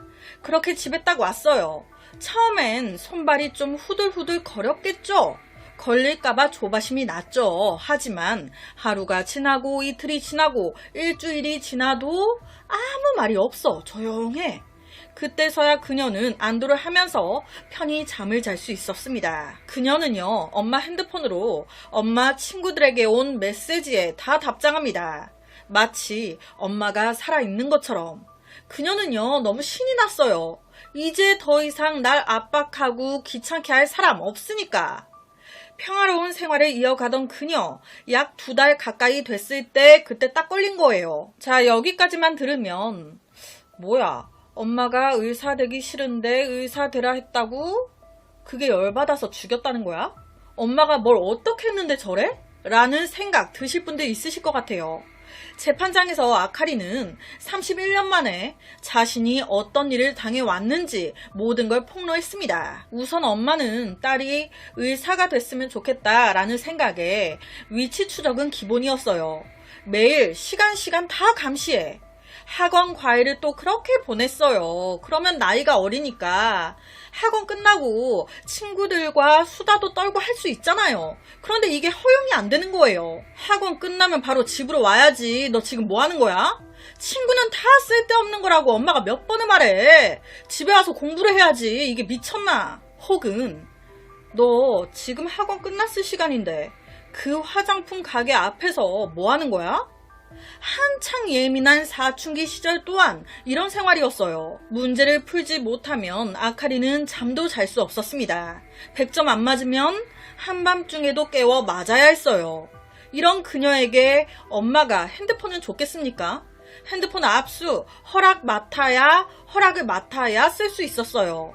한 번은 이 압박이 너무 심하니까 제가 앞서 그랬잖아요. 중학교 때부터 성적이 삐걱거리기 시작했다고. 이에 대해서 엄마가 막 욕을 하면서 뭐라 하니 어린 마음에 성적표가 딱 나왔을 때 이제 그걸 위조한 거예요. 맞을까봐 점수를 바꿨어. 그런데 이게 들켰네. 엄마 난리가 난 거예요. 이게 어디서 싸가지 없이 이런 짓거리를 해?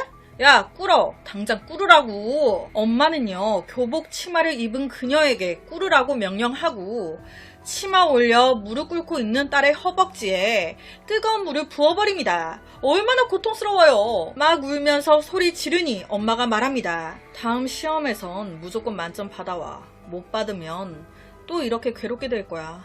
병 주고 약 준다고 뜨거운 물을 부어버렸어요. 물집 안 잡히겠습니까? 이거 화상이죠. 엄마 그녀를 데리고 병원에 갑니다. 그리고는 하는 말.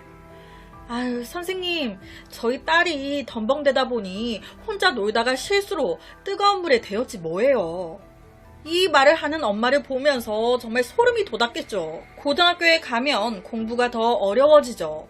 아카리는 정말 미칠 지경이었어요. 그래서 스스로 죽으려고까지 했습니다. 하지만 다행히도 제때 발견돼 목숨을 건져요. 그렇게 살아났는데, 그럼 달라지길 바랬는데, 여전히 그녀의 삶은 똑같았습니다. 아침부터 저녁까지 24시간 엄격한 감시. 그녀는요, 목욕도 꼭 엄마와 같이 해야 했어요. 집이 감옥 같아. 그냥 내 삶 자체가 감옥이야.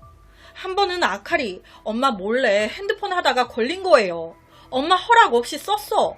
그랬다고 이 엄마 바닥에 머리를 박고 사죄하는 도계자 자세를 시킵니다. 이렇게 딱 땅을 짚고 머리를 이제 바닥에다가 이렇게 콩콩 박는 그런 사죄하는 자세. 그리고 그걸 동영상으로 남겨요. 이 자세를 하면서 이 아카리가 무슨 감정이었겠어요. 여기서 이런 생각도 드실 것 같아요. 집 나가버리지. 뭐하러 그놈의 집구석에 있어. 엄마 손 벗어나. 도망가버리면 되잖아. 해봤습니다. 가출해봤어요. 그것도 무려 3번이나. 그런데 이 엄마 다 찾아냅니다.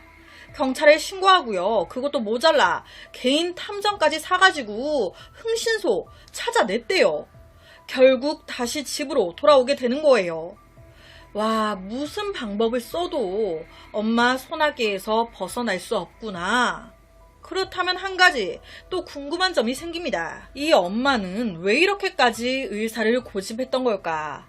딸이 너무 힘들어 죽으려고까지 했는데도, 가출까지 했는데도 전혀 이 고집을 꺾지 않으려고 해. 도대체 왜 이렇게까지? 알고 보니까 이 엄마 타에코, 본인의 엄마가 미국인이었어요. 아빠가 일본인. 그런데 부모님이 이혼을 하신 거예요.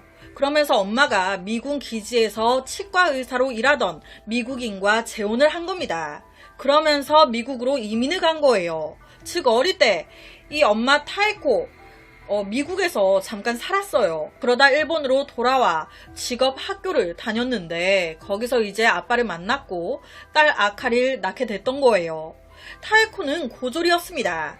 그런데 이 스트레스가 결혼 후에 터진 거예요. 같은 애엄마들이 혹은 다른 사람들이 나 고졸이라고 개무시하는 것 같아.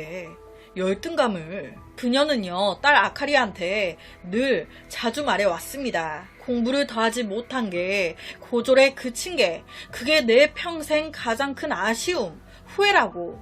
너는 이런 후회 없는 삶을 살았으면 좋겠다고. 장래에 의사가 되면 잘 살 수 있을 뿐만 아닌 어느 그 누구도 무시 못할 거라고. 하지만 2005년 의과대학에 떨어졌죠. 그러면서 9번 재수했잖아요. 솔직히 엄마 타에코는요, 한 번 양보했어요. 원래 완전 100% 의사, 외과 의사만을 바랬는데 이게 내가 봐도 좀 무리가 있다 싶거든. 그러니까 조산사라도 해라 이렇게 된 거예요. 시가연 의과대학 의학부 간호학과에 들어가서 조산사 자격증이라도 따라. 이게 잘은 모르겠지만 임산부의 산전 검사를 도와주고 하는 건데 이게 따로 차릴 수도 있고 한가 봐요. 여튼 의사에서 한 단계 목표를 내린 거예요. 그나마 의사와 비슷한 일을 하는 조산사로. 그래서 오케이. 아카리는 2014년 긴 재수 생활을 멈추고 시가연 의과대학 의학부 간호학과에 합격합니다. 그렇게 다 해결이 된 줄 알았어요. 끝났다. 공부하는 동안 아카리 재밌었어요. 그런데 지금 들어보시면 엄마는 조산사가 되길 원했지만 지금 과는 간호학과예요. 사실 그녀 엄마와 달리 수술실 간호사가 되고 싶었습니다. 그래서 2017년 방학 때 한 병원에 간호사 지정 합격 통지를 받아요. 간호사로서 이제 병원에 취직을 한 거예요. 여기서 또 이 엄마가 난리가 난 거예요. 엄마는 조산사를 원했잖아요. 너 간호사로 취직? 너 이게 무슨 말이야? 너 조산사 자격증도 아직 못 땄잖아. 누구 마음대로 간호사야? 엄마가 간호사는 절대 안 된다고 했지. 엄마가 의사 원하는 거 그래도 조산사로 내렸더니 이 새끼가 지금 무슨 짓을 하고 있는 거야? 아까 얘기했던 거 있잖아요. 각서 썼잖아. 의사가 안 되더라도 간호사는 절대 안 된다고. 간호학과 보낸 것도 조산사 자격증 따라고 보낸 건데 얘가 왜 이래? 그렇게 2017년 12월 조산사 시험 치릅니다. 그런데 웬걸 떨어져요. 이런 상황에 2018년 1월 19일이 됐습니다. 이날은요, 앞서 그랬죠. 병원 간호사로 취업됐다고. 그 병원에 첫 출근하기 일주일 전이었어요. 그러니까 이때 용기를 내서 엄마한테 말한 거예요. 엄마, 나 진짜 간호사 되고 싶어요. 나 간호사 취업도 돼서 당장 다음 주 첫 출근인데. 나 거기 출근하고 싶어요. 나 간호사 되고 싶어. 이날 그녀는요, 밤새도록 욕을 먹었습니다. 그와 동시에 아카리 또한 엄마에 대한 실망이 극에 달했어요. 그 상황에서 밤새 욕을 퍼붓던 엄마의 한마디. 아카리, 와서 엄마 어깨 좀 주물러. 아카리는요, 이전 이런 엄마의 압박, 감시, 학대를 당하면서 늘 칼을 몸에 지니고 다녔고요. 엄마를 죽이고 싶다는 생각을 한 게 한두 번이 아니었어요. 실제 인터넷에 어떻게 죽일지 검색한 것도 한두 번이 아니었습니다. 하지만 실행으로 옮기진 않았단 말이에요. 그런데 이날 바바박 다 터진 거예요. 끝내 안 된대. 끝내 내 인생에 내 의견은 없는 거예요. 엄마 어깨를 주물러 주면서 무서운 생각이 들었고, 엄마 코 고는 소리에 이때다 숨겨뒀던 칼로 찔러버린 겁니다. 아카리는요, 죽이자마자 바로 인터넷에 글을 하나 올렸어요. 드디어 괴물을 없앴어. 이제 안심이야. 아카리가 엄마를 죽이자마자 바로 토막낸 건 아니에요. 처음에는 원하는 TV 프로그램을 딱 틀고 엄마 시신 담요로 딱 덮어놓은 다음에 그 옆에서 TV를 계속 봤대요. 뭐 사람을 죽였다 놀랬다 이런 감정보단 무거운 짐을 내려놓은 듯한 가벼움만 기억한다고. 안도감. 원하는 TV 프로그램을 원하는 시간까지 마음 편하게 본 적이 없었으니까 이것마저도 너무 좋았던 거예요. 그 채로 그냥 잤습니다. 그 후 제정신을 차리기 시작하면서 토막을 낸 건데 2018년 1월 살인하고 버렸어요. 시신 발견은 3월에 했습니다. 2달 시신이 하천에 방치돼 있었던 거예요. 경찰에 체포된 후 그녀는요, 자기가 죽이지 않았다고 주장했습니다. 엄마가 스스로 목숨을 끊었다. 그 후 시신 토막만 내가 냈을 뿐이다. 그런데 이게 말이 안 되잖아요. 2020년 2월 1심 재판, 살인죄 성립. 그녀가 오랫동안 어머니의 통제를 받으면서 정신적으로 학대 당해왔다는 걸 인정. 그래서 존속 살인임에도 다소 약한 징역 15년이 나옵니다. 이에 대해 그녀 바로 항소해요. 여기서 이제 모든 걸 털어놓습니다. 자기가 죽였다고 그러면서 저는요, 여지껏 한 번도 의사가 되고 싶었던 적이 없습니다. 모든 건 엄마의 꿈이었어요. 제가 한 일 후회하고 있습니다. 엄마에게 너무 미안해요. 난 절대 좋은 딸이 아니에요. 그런데 엄마가 나의 불안과 초조함, 고통을 조금이나마 헤아려 줬다면 이런 일은 일어나지 않았을 겁니다. 실제 이렇게 재판장에서 말을 했었대요.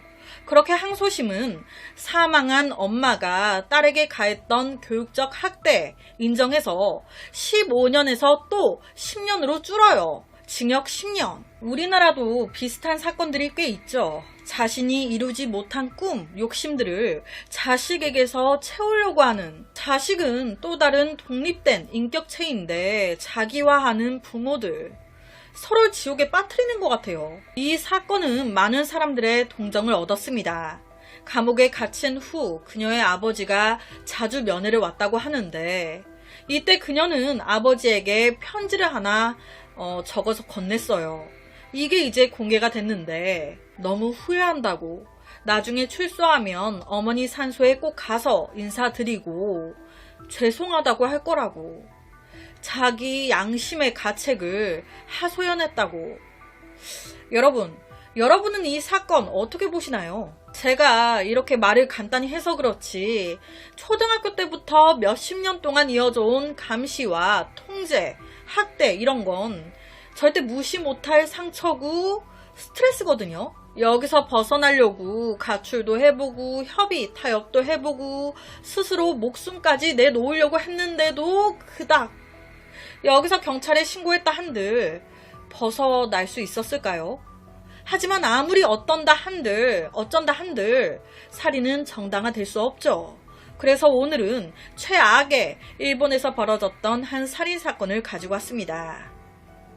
2022년 6월 18일 뜨거운 태양이 내리쬐는 이른 아침, 일본 이바라키현 외곽의 조용하고 울창한 숲에 경찰들이 몰려들기 시작합니다. 그리고 곧이어 폴리스 라인까지 쳐지는데요. 다름 아닌 이 숲 안에서 사람의 시신이 발견된 거예요. 그것도 되게 기이한 모습으로. 최초 신고자는 등산하던 등산객 2명. 이 2명이 조용한 숲속을 걸어가는데 저기 앞에 나무 하나가 보여. 그런데 그 나무에 뭔가 매달려 있는 거예요. 뭐야? 가까이 갔더니 엄마야, 여자 한 명이 알몸으로 나무에 거꾸로 매달려 있는 거예요. 머리가 아래쪽으로 향해 있었어요. 그러니까 머리카락이 어떻게 되겠습니까? 머리카락이 아래로 쭉 늘어뜨려진 채 온몸은 빳빳하게 굳어 매달려 있는 알몸의 여자. 이 여자는요, 시신이 온전한 상태가 아니었어요. 이미 죽은 지 좀 됐나봐. 엄청 심한 냄새와 함께 부패가 어느 정도 진행돼 몸에는 벌레가 생기고 시신 몸에서 나온 점액이 머리카락을 타고 땅에 떨어졌습니다. 이걸 본 등산객 얼마나 놀랬겠어요. 시신을 딱 봤을 때 눈에 띄는 외상은 없었어요. 현장에 그녀의 옷 또한 하나도 발견되지 않았습니다. 그래서 신원 확인이 바로 불가능했어요. 아무래도 사망한 지는 열흘 이상 된 것으로 추정. 경찰은 이 사망 추정 기간을 단서로 지난 약 2주 동안 실종된 여성을 중심으로 조사에 들어갑니다. 그리고 얼마 지나지 않아 약 2주 전 경찰서로 걸려온 한 통의 신고 전화에서 고인의 신원을 확인할 수 있었어요. 약 10일 전인 2022년 6월 8일 도쿄에 살고 있었던 한 노부부는 밤새 잠을 이룰 수가 없었습니다. 왜냐?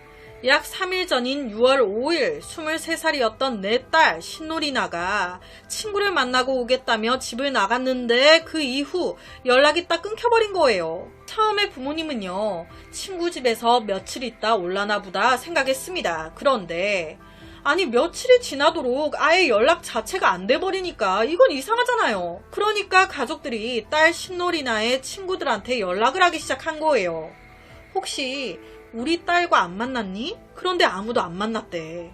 내 딸의 행방을 아는 사람이 아무도 없는 거예요.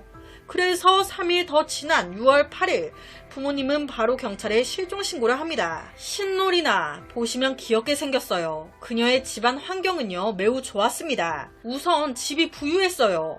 아버지가 외국 제약회사에 다니는데 빵빵해. 그래서 그녀는 어릴 때부터 먹고 입고 마시고 즐기고 아무 걱정 없이 살았습니다. 친구들 눈에 그녀는 되게 밝은데 좀 얌전한 그런 스타일의 여자였어요. 누구와 원한을 산다거나 돈 문제가 엮여 있다거나 그런 것도 없었는데 한순간 증발하듯 사라졌다가 나무에 매달린 이런 기이한 모습으로 발견이 된 거예요. 경찰은 그녀의 마지막 행적을 쫓기 시작했습니다. 바로 CCTV 확인 들어가요. 6월 5일 아침 그녀는 가족에게 나갔다 오겠다며 인사하고 집을 나왔습니다. 그리고 오전 10시경 미토역에 도착했어요. 여기서 한 차에 올라탑니다. 그 차는요, 이바라키현 히타치 오타시로 향해요. 자, 여기서 하나 단서가 나왔죠. 이 차 누구 차인데 신노리나가 타는 거지? 왜 이쪽으로 온 거지? 다행히도 당시 이 차 번호판이 CCTV에 선명하게 찍혀있는 상태였어요. 바로 차 조사 들어갔죠. 확인 결과 차주는 당시 33살이었던 산페이 히로유키. 자, 둘이 차를 타고 히타치 오타시로 왔어요. 어느 한 지역에서 사라졌습니다. 여기까지로 보아 그녀가 실종되기 전 그녀를 마지막으로 본 사람은 산페이로 추정돼요. 산페이, 그는요 가나가와현에 있는 한 회사의 평범한 직원이었습니다. 이놈에 대해 조사에 들어가는데 와, 기가 막히게 신노 리나가 마지막으로 목격된 장소, 그 근처에 산페이 히로유키의 집이 있네. 이거 딱 촉이 오죠? 확인해보니 둘이 산페이 집에 들어가는 모습까지 떡하니 찍혀있어. 그럼 이 둘 무슨 사이지? 사귀나? 이 산페이의 존재에 대해 그녀의 부모님은요 전혀 모르고 있었습니다. 남자친구가 있다는 말조차도 들은 게 없었어요. 바로 경찰 산페이를 경찰서로 불러드립니다. 그리고 동시에 그의 핸드폰 압수 조사에 들어가는데 여기서 이제 정확한 둘의 관계가 드러나요. 사건 당시 신노 리나의 직업은요 모델이었습니다. 그냥 모델도 아닌 누드 모델 뿐만 아닌 그녀는요 종종 야한 AV 비디오까지 찍었습니다. 인터넷상에서 그녀는 신노 리나, 본명이 아닌 아라노 리나라는 가명으로 활동을 했는데 에이전시가 따로 있거나 한 건 아니었고요. 그냥 SNS에 개인 촬영한다고 자기 써달라고 글을 올리면 이걸 본 촬영자들이 연락해가지고 직접 페이 협상하고 하는 거예요. 실제 SNS상의 신노 리나 개인 촬영 한 번에 대략 100만원 이상씩의 수익을 올릴 만큼 인기가 많았대요. 산페이를 만나게 된 것도 바로 이거였습니다. 촬영 구한다고 하니까 산페이가 연락한 거예요. 그러니까 이 둘 친구라기보단 사실적으로 고용관계에 더 가까웠죠. 산페이가 그녀에게 어느 정도 촬영비를 주면서 고용한 것. 그럼 그 촬영을 어디서 했을까? 자기 집에서 한 거예요. 이 두 사람 이날 처음 만난 건 아니었습니다. 4개월 전인 2022년 2월 중순에 한 번 만나서 같이 촬영했었고요. 3월 달에 또 만나가지고 한 번 또 했었어요. 이때 12만엔의 출연료를 받고 했다고. 한화로 쳐보니까 한 111만원 정도 나오더라고요. 그러니까 6월달 이때의 만남이 초면이 아닌 거예요. 둘은요 채팅 기록으로 보아 겉으로는 고용 관계였지만 사적인 얘기도 많이 하고 야한 얘기도 하는 좀 그런 사이로 보였습니다. 그녀의 마음속에 산페이는 되게 온화한 남자인 듯 보였어요. 믿을만한 남자. 하지만 경찰 조사 결과 그는 절대 믿어서는 안 되는 남자였습니다. 전과가 있었어요. 사실 이 산페이의 집안도 나쁘지 않았거든요. 아버지가 미국 대기업에 다녀가지고 어릴 때 미국으로 간 거예요. 내내 미국에서 살다가 사우스 엘라베마 대학교에 입학. 이제 졸업한 후에 일본으로 돌아온 거예요. 그 후에 그는 일본의 대기업에 들어가고요. 얼마 안 가 여자 동창과 결혼합니다. 그리고 돈도 잘 버니까 이바라키현에 별장도 사요. 그러니까 아무 문제가 없어 보여. 탄탄대로일 것만 같은 그의 인생. 하지만 산페이의 이런 인생은 한 번의 범죄로 인해 와장창 무너집니다. 사실 그는요 고등학교 때 같은 반 여자아이를 성추행한 적이 있었어요. 이 개같은 버릇을 못 버려. 아내와 결혼한 후에 또 여러 여성들을 추행하고 때려가지고 체포가 된 거예요. 한 번? 아니요. 2017년 10월, 12월, 다음 연도 1월 계속 체포가 된 거예요. 같은 이유로. 이거 아내가 어떻게 버팁니까? 이거 웬 또라이 아니야. 그러니까 참다 못한 아내 이혼을 요구한 거예요. 여기서 더 열받는 건 그의 부모님 행동이에요. 부모님 입장에서 내 아들이 개만도 못한 짓을 저질렀어요. 알아. 그런데 감옥에 보낼 순 없잖아 라고 생각을 한 거예요.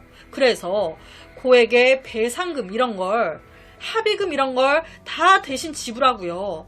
부모님이 대신 피해자한테 용서를 구하고 부모님이 다 알아서 처리해버립니다. 훈육을 아예 안 한 거죠.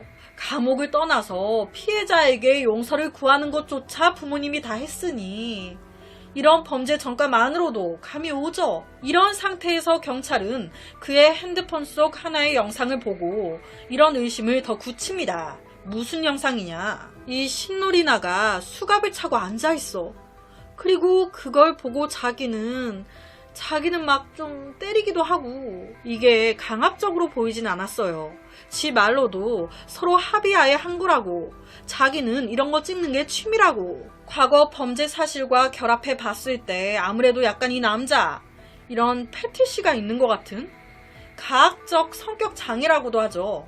남을 가혹하게 다루는, 남에게 신체적, 정신적 고통을 주고 괴로워하는 모습을 보면서 쾌감을 느끼는. 경찰은요, 이 새끼 신노리나를 자기 집에 가둔 채 별의 별짓 다 했구나, 그러다가 죽였구나 판단했습니다. 아니, 평범하게 둘이 촬영하고 했다면 그녀 연락이 끊겼을 리 없겠죠. 하지만 이에 대해서 그는요, 억울하다 주장해요. 둘이 같이 집에 왔고 수갑을 채운 것도 맞다. 그런데 다 합의하에 정상적으로 촬영할 거 다 했고, 그 후에 그녀를 근처 편의점에 데려다 줬다. 그 후 그녀의 행방은 나도 모른다. 누가 죽였는지도 난 모른다. 그런데 이 말 자체가 다 거짓말. 금방 다 뽀록 나요. 어떻게? CCTV. 집에서 둘이 나와가지고 근처 편의점에 데려다 줬다. 그럼 네 집에서 나오는 모습이 CCTV에 찍혀 있어야 될 거 아니야. 네 집에 들어가는 모습만 찍혀 있지, 네 집에서 나오는 신노리나의 모습은 없는데 뭐 귀신이 돼서 나갔니? 이것 자체가 이놈 거짓말을 하고 있다는 걸 말하고 있죠. 왜 거짓말을 했을까? 캥기는 게 있으니까. 경찰은 바로 그를 살인 혐의로 구속합니다. 그리고 그의 집을 수색하기 시작하는데, 그의 별장 지하에서 침구와 매트리스가 발견돼요. 그리고 1층에서 신노리나의 핸드폰이 나옵니다. 이것 자체도 지 말대로 그녀를 편의점에 데려다 줬다면 그녀 핸드폰을 왜 아직까지도 지가 가지고 있으며 주인을 찾아줄 생각도 하지 않고 왜 아무 말도 없이 지가 가지고 있어. 조사를 하던 경찰은요, 혹시나 싶어 그의 차 블랙박스를 확인했습니다. 블랙박스를 보니 신노리나가 실종됐을 때 이놈이 자기 차를 운전해 이바라키현 자기 별장 근처 숲 쪽을 다녀왔네. 거기가 어디? 18일 그녀의 시신이 발견된 산이었어요. 이 시신이 발견된 숲은요, 그의 집과 별장에서 불과 2km 거리에 있었습니다. 그렇다면 그는 왜 죽인 걸까? 처음 만난 사이도 아니었는데. 부검했을 때 눈에 보이지 않았던 상처들이 발견돼요. 그녀의 턱과 목 사이에 골절이 확인된 거예요. 목 부분에 졸린 흔적까지. 그 외 그녀 몸에 칼에 찔린 듯한 흔적 같은 건 전혀 안 나왔습니다. 턱과 목 사이의 골절, 이 부분이 설골이었는데 이게 목이 졸린 채 숨진 피해자들에게서 발견되는 증상 중 하나라고 해요. 실제 그는요, 야동 매니아였습니다. 음란물을 아주 그냥, 거기다 조사 결과 실제 성관계 할 때 막 상대편을 가학적으로 대하면서 하는 경향이 있어. 그러니까 경찰이 추정했을 때 사건 당일도 그랬던 거예요. 영상을 찍으면서 관계를 가지는데 지가 하고 싶은 대로 폭력을 쓰고 목을 조르면서 이상한 짓을 하기 시작한 거지. 이 여자가 괴로워하는 모습을 보니까 막 더 흥분돼. 경찰이 봤을 땐 이 부분에 대해서 그녀 어느 정도 알고 있지 않았을까 추정해요. 처음에 두 사람 협의하에 그녀 또한 자발적으로 함께하지 않았을까. 왜냐, 이게 첫 번째 만남, 첫 번째 촬영이 아니었잖아요. 그렇게 서로 막 하다가 웬걸 이놈이 너무 흥분했어. 나도 모르게 목을 팍 조르면서 목이 부러지면서 질식사로 죽어버렸네.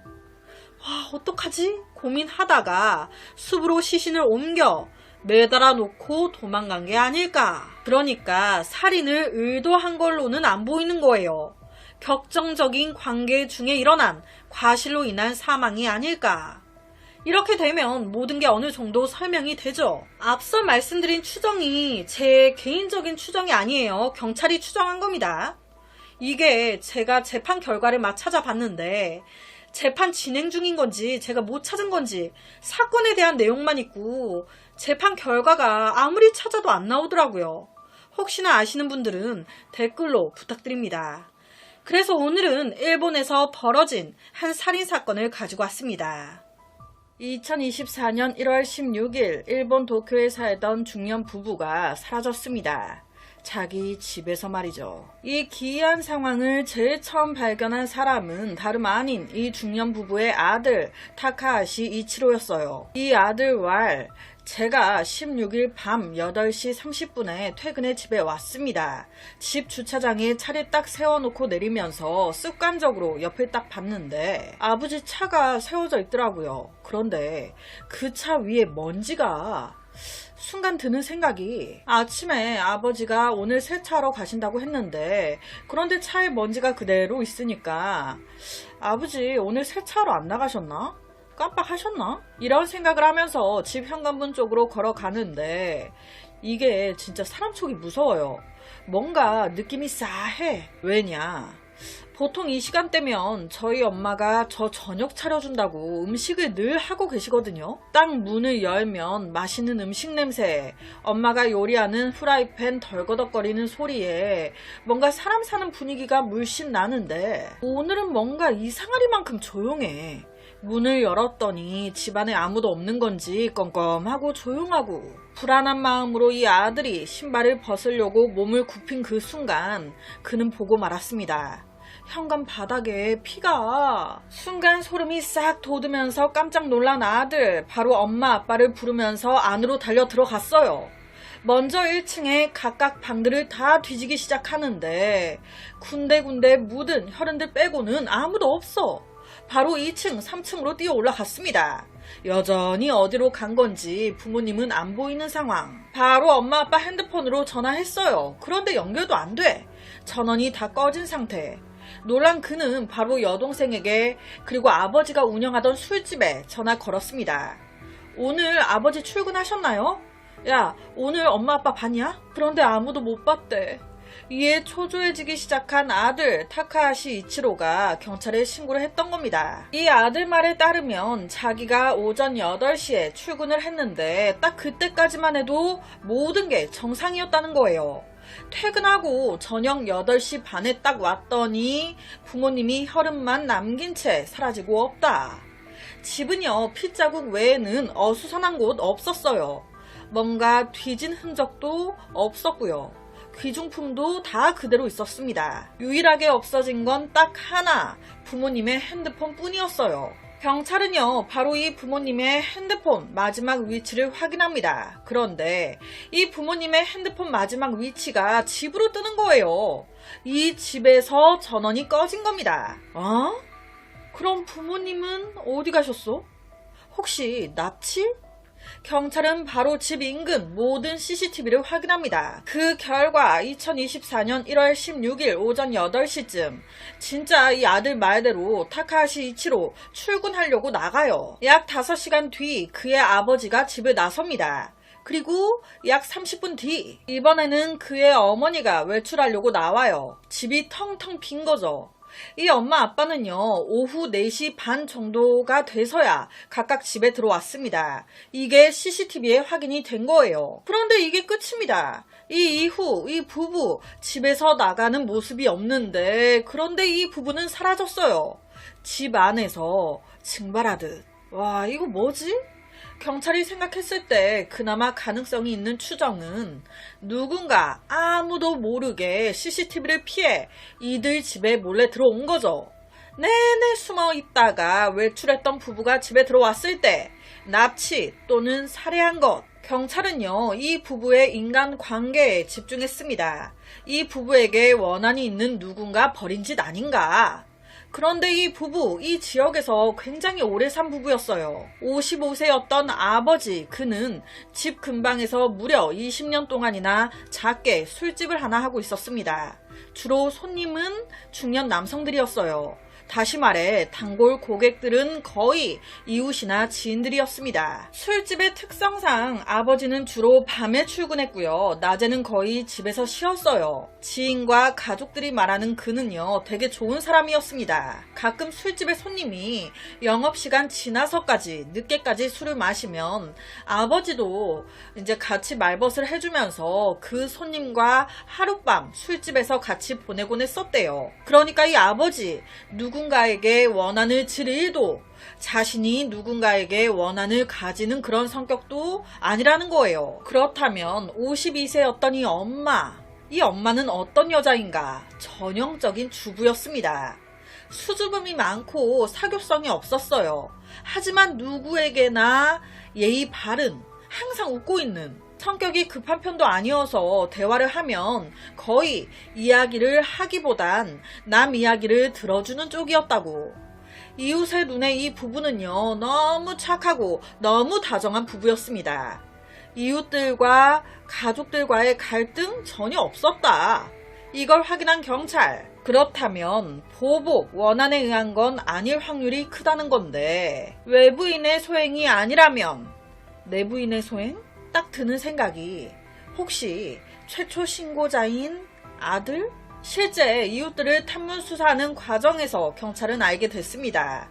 아들 타카하시 이치로, 생전 이 부모님과 사이가 그닥 좋지 않았네? 타카하시 이치로의 경제 상황 그렇게 좋지 못한 거예요. 부모님에게 돈을 자주 빌렸다고. 그걸 갚는 경우는 거의 없었다고. 이 문제로 부모님과 자주 다퉈왔었다는 거예요. 거기다 사건 직전 이 아들, 아버지한테 약 50만 달러 가까이를 빌렸네. 50만 달러 하나로 쳐보니까 한 6억 좀 넘게 나오더라고요. 어마어마한 금액이죠. 이 돈으로 그는요, 집을 한 채 샀습니다. 이 집을 누구 이름으로 구입했는지는 확실치 않지만 부모님이 돌아가시면 자연스럽게 이 집은 자기 집이 되겠죠. 즉 이 아들 타카하시 이치로가 부모님의 재산을 노리고 버린 살인극 아니야? 역시 아들? 이런 경찰의 추정을 들은 타카하시 이치로는 빨딱빨딱 뛰었습니다. 무슨 소리 하시는 거예요? 자기가 아버지한테 돈을 빌린 건 맞다는 거예요. 돈 때문에 아버지와 싸운 것도 맞다. 하지만 아무리 그런다 한들 아버지와 아들 사이입니다. 제가 아무리 돈이 궁하기로써니 저 부모님을 죽이는 그런 파렴치한 놈 아니에요. 정말? 수사를 이어가던 경찰 얼마 안 가 정말 이 아들을 용의선상에서 제외시켜요. 왜냐? 알리바이가 입증된 거예요. 사건 당일 내내 회사에 있었던 게 확인된 겁니다. 회사에는 CCTV가 있잖아요. 다 찍혀 있어. 와, 그럼 아들도 아니라는 건데. 집 안에서 증발하듯 사라진 부부. 이거 뭐야? 뭐 어떻게 된 거야? 경찰이 어찌할 바를 모르고 있던 그때 아주 중요한 단서가 하나 나옵니다. 경찰이 CCTV를 전날부터 해가지고 이제 눈을 안 띄고 막 판 거예요. 그 결과 사건 당일인 2024년 1월 16일 아침 타카하시 이치로가 오전 8시쯤 출근한다고 나간 직후 이 부부의 집 근처에 이상한 남자와 여자가 나타납니다. 마스크를 쓰고 고개를 푹 숙인 채 양껏 움츠러든 모습. 뭔가 눈에 안 띄게 하려는 듯한? 아침에 보인 이 둘은요, 오후에 다시 포착이 되는데 무언가를 손에 들고 쓰레기통으로 가더니 뭔가를 버려요. 그리고 도망가듯 사라집니다. 경찰은요, 이 남녀가 너무 의심스러웠어요. 이 쓰레기통에 뭘 버린 거지? 경찰 바로 문제의 쓰레기통 다 뒤집니다. 그 결과 하나의 비닐봉지 같은 게 나오는데 열어봤더니 거기에 피 묻은 옷이, 이거 누구 피야? 바로 정밀 검사 해봤더니 사라진 부부의 피네. 이걸 버린 사람 의문의 남녀인데 그럼 이것들이 범인 아니야? 수사 상황에 따르면 이 부부는 자택 안에서 살해됐을 가능성이 높습니다. 왜냐? 부부가 집에 들어간 후 다시 나오는 모습은 포착되지 않았기에 경찰은 바로 이 문제의 집 정밀 수색 들어갑니다. 집안은 물론이고요. 뒤에 정원까지 탐지견을 데리고 가가지고 다 뒤 삐져요. 그 결과 저녁 6시쯤 이 탐지견이 창고 바닥 쪽에서 막 짖어. 창고 바닥? 경찰이 쭈그리고 앉아 쓱 살펴보니 냄새가 바로 나무 바닥을 다 뜯어봐요. 그랬더니 거기에 숨겨진 공간이 있는 거예요. 딱 거기에 2개의 큰 가방이 뭐였겠습니까? 2개의 큰 가방 안에 사라진 부부가 들어있었습니다. 발견된 2사람의 몸에는요, 칼자국이 여러 군데 있었어요. 이 모든 사실을 알게 된 아들은요, 주저앉았습니다. 내심 기도했으니까 죽지 않았길, 그냥 실종 사건으로 어딘가에 사람만 있기를. 그런데 산산조각이 나버렸죠. 경찰이 봤을 땐 이 살인마, 이 부부한테 원한이 좀 깊은 듯 보였어요. 왜냐? 칼자국이 10군데가 넘게 있었으니까, 난도질한 듯 보였으니까. 경찰은요, 이 수상한 남녀를 용의선상에 두고 이 사진을 공개했어요. 아는 사람 연락 달라. 동시에 이 아들 타카하시 이치로를 불러드립니다. 아들한테도 이 CCTV 속 남녀를 보여주면서 물어본 거예요. 의심 가는 사람 없냐? CCTV 속 남녀 모두 모자와 마스크를 쓰고 얼굴을 가리고 있었지만 숨기기 어려운 게 있죠. 바꾸기 힘든 사람의 자세와 걸음걸이. 아들 타카하시 이치로는 CCTV 속 이 남녀를 보자마자 소리 빽 질렀습니다. 이 화면 속에 이 여자 모랄레스 같은데? 모랄레스요? 모랄레스가 누구예요? 아, 제 전 여자친구요. 어? 이게 무슨 말이야? 우선 모랄레스 이 여자는 필리핀 사람이에요. 2017년 11월 필리핀에서 일본으로 온 여자입니다. 일본어 엄청 잘해요. 그녀는요, 보시면 아시겠지만 필리핀 여자치고는 이뻐요. 젊고 이쁜 미모 때문에 그녀는 바로 일본의 한 술집에서 아가씨 일을 시작합니다. 그 술집의 아가씨들이요, 대부분 모랄레스처럼 같은 필리핀 여자들이었대요. 그렇게 막 일을 하는데 1998년도부터 일본에서 이제 유흥업소 외국인 고용 제한을 건 거예요. 그러면서 통제가 엄격해진 겁니다. 이에 그녀는요, 일본에 더 있기 위해 다니던 술집 주인의 아들과 위장 결혼해요. 그리고 딱 그쯤 자기가 일하던 술집의 단골이었던 58세 부자 카르멘이라는 남자와 약간 스폰 같은 관계? 뭐 이런 관계를 이어갑니다. 이 카르멘은요, 하룻밤에 그 술집에서만 1억 넘게 돈을 쓸 정도로 되게 부자였어요. 그러니까 이 여자가 딱 달라붙어가지고 꼬시기 시작한 거예요. 카르멘은요, 그녀에게 엄청 많은 고가의 가방, 화장품, 신발 등등을 선물했습니다. 그러다가 우연히 카르멘이 SNS에서 보게 된 거예요. 뭘? 모랄레스의 결혼 사진을. 아이씨, 이 여자 나한테 결혼했다 뭐했다 얘기한 게 없는데 혼자라고 했는데. 아니 그런데 이 사진은 뭐야? 이 여자 남편 있는 여자였어? 그런데 나한테 받아 처먹을 건 다 받아 처먹고 있었던 거야? 아니 나 호구된 거야? 열이 확 받은 겁니다. 바로 얘기했죠. 그랬더니 모랄레스, 아 그거 아니에요. 일본에 더 있기 위해서 위장 결혼한 거예요. 나한테 카르멘 당신밖에 없는 거 알면서. 안심을 시키면서 결국 이 2사람 관계가 다시 회복돼요. 이때까지도 그녀는 몰랐습니다. 카르멘 좋은 남자가 아니라는 걸. 그는요, 사기꾼이었어요. 그녀에게 사줬던 가방, 보여준 재력 모두 남 등쳐먹고 사기쳐서 얻은 거였어요. 이거 얼마나 가겠습니까? 카르멘 사기죄 걸려가지고 체포 구속된 거예요. 그러면서 모랄레스 의지할 곳이 사라져버린 겁니다. 이런 상황에서 그녀 누군가를 찾아가요. 누굴? 서류상 그래도 남편인 술집 주인 아들을 임신한 채로. 이 술집 사장 아들 입장에서 이 여자가 딴 남자랑 붙어 먹다가 임신한 채로 날 찾아왔어요. 좋다고 하겠습니까? 결론은 이혼합니다. 그러면서 술집에서 잘리게 되고요. 아이까지 낳으면서 아이와 둘이 이사가요. 그렇게 3년 전인 2021년 27살이 된 모랄레스, 자기보다 1살 많은 타카하시 이치로를 만나게 된 겁니다. 타카하시 이치로는 성격이 되게 밝고 다정했어요. 둘은 만난 지 며칠 만에 연인 사이가 됐습니다. 문제는 이때부터예요. 사귀자마자 이 여자가 나한테 그렇게 돈을 빌려. 그거에 대해서 이 남자 다 오케이 하는 거예요. 다 빌려줘. 그런데 문제는 이 빌려준 돈이 누구 돈? 앞서 그랬잖아요. 자꾸 아버지한테 돈 타갔다고. 이 문제로 막 싸웠다고. 다 부모님 돈으로 빌려주고 있는 거예요. 거기다 빌려줬으면 갚으라고라도 하든지. 이 남자, 에이 여자친구한테 빌려준 건데 어떻게 갚으라고 말해요. 지가 알아서 갚으면 모를까. 지가 알아서 안 갚는데. 부모님 돈이라고 갚으라 해야 되는데 독촉도 안 하니까 아예 갚을 생각 자체를 안 하는 거예요. 모랄레스 입장에서는 아싸 호구 하나 걸렸다 이거죠. 하지만 반대로 타카하시 이치로의 부모님은 이 여자가 마음에 들었겠습니까? 둘의 사이 완전 반대했습니다. 결혼은 절대 안 된다. 거기에 플러스로 이 모든 상황을 알고 있었기에 2년 이거 우리 아들한테 돈을 빌리고 안 갚았네. 10,000원 20,000원도 아니고. 그러니까 이때 그의 부모님이 대신 모랄레스한테 돈 갚으라고 독촉하기 시작한 거예요. 결론은 이렇게 부모님이 사이에 끼게 되면서 2024년 1월 둘은 헤어지게 됩니다. 이때 모랄레스 빚이 많았어요.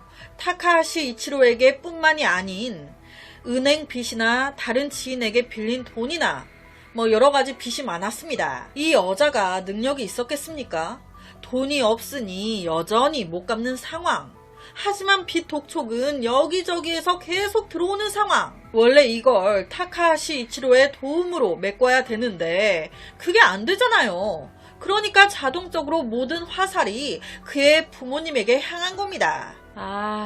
부모님만 아니었으면 자연스럽게 타카하시 이치로와 더 연애하는 건데. 그러면 이 빚도 알아서 그가 다 갚아줄 거고 끝나는 건데.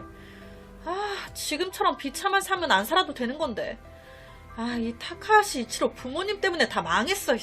이 모랄레스가 살던 곳이요. 타카하시 이치로의 집에서 불과 500m 거리. 도보로 약 10분밖에 안 걸렸어요.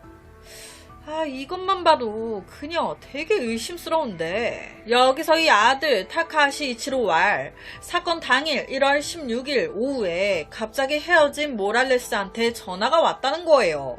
한다는 소리가 대뜸 우리 다시 사귀면 안 돼? 이때 그는요 직장에 있었다 보니 구구절절 얘기 안 하고 짧게 그랬대요.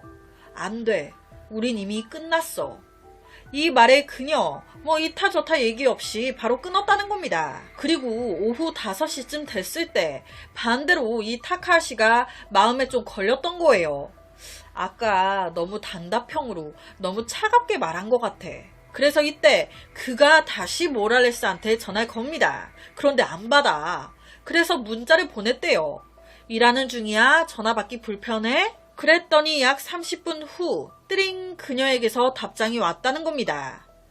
이제 다 끝났어. 라고. 이게 뭔가 이상하잖아요. 경찰 바로 모랄레스 집으로 쳐들어갔습니다. 그런데 이미 도망갔어. 모랄레스 주변인들을 조사하던 경찰, 그녀의 친구에게서 중요한 단서를 얻습니다. 사건 다음 날인 2024년 1월 17일 저녁, 이 친구가 한 가게에서 모랄레스를 만났다는 거예요. 이때 너무 반가우니까 모랄레스 하면서 말을 걸었는데 이때 그녀가 뭐에 홀린 듯이 반쯤 정신이 나가가지고 눈도 안 마주치고 인사도 안 해주고 붕대 어딨어? 붕대 어딨어? 미친 듯이 붕대만 찾고 있었다는 거예요. 사건 발생 이틀 뒤인 2024년 1월 19일 이른 아침, 경찰은 후쿠시마현 한 집에 숨어있던 모랄레스를 체포합니다. 그녀는요 딱 잡았대요. 저 아니에요. 저 그날 필리핀 친구 집 구하는 거 도와주고 있었어요. 물어보세요. 그런데 여기서 문제는 그녀가 이렇게 얘기하는데 체포할 수가 없는 거예요. 그녀가 죽였다는 직접적인 증거 없으니까. 그래서 경찰은 다른 용의자에게 주의를 돌렸습니다. 사건 당일 모랄레스와 CCTV에 함께 등장한 남자. 그 남자의 이름은 34살이었던 델라 크루즈. 역시 그녀와 같은 필리핀 사람이었어요. 바로 그를 체포합니다. 그리고 신문을 시작하는데 다행히도 이때 이 남자 압력을 견디지 못하고 전부 자백하기 시작해요. 모랄레스와 델라크루즈 이 둘은 어려서부터 아는 사이라고, 절친이라고 할 정도로 사이가 되게 가깝다는 거예요. 2023년 7월 한 건설회사의 기술 인턴으로 일본에 넘어왔는데 기숙사에 살면서 일본어에 좀 미숙하다 보니 평소 필리핀 친구 몇 명 빼고는 사람들과 거의 교류하지 않았다고. 그는요 실제로 타카하시 이 부부를 알지 못했습니다. 모르는 사이 모든 건 모랄레스의 생각이었다고, 자기는 그저 그녀를 도와준 것 뿐이라는 거예요. 2024년 1월 16일, 즉 사건 당일 아침 타카하시 이치로가 출근한 후에 이 둘은 타카하시 이 부부 집에 몰래 들어갔습니다.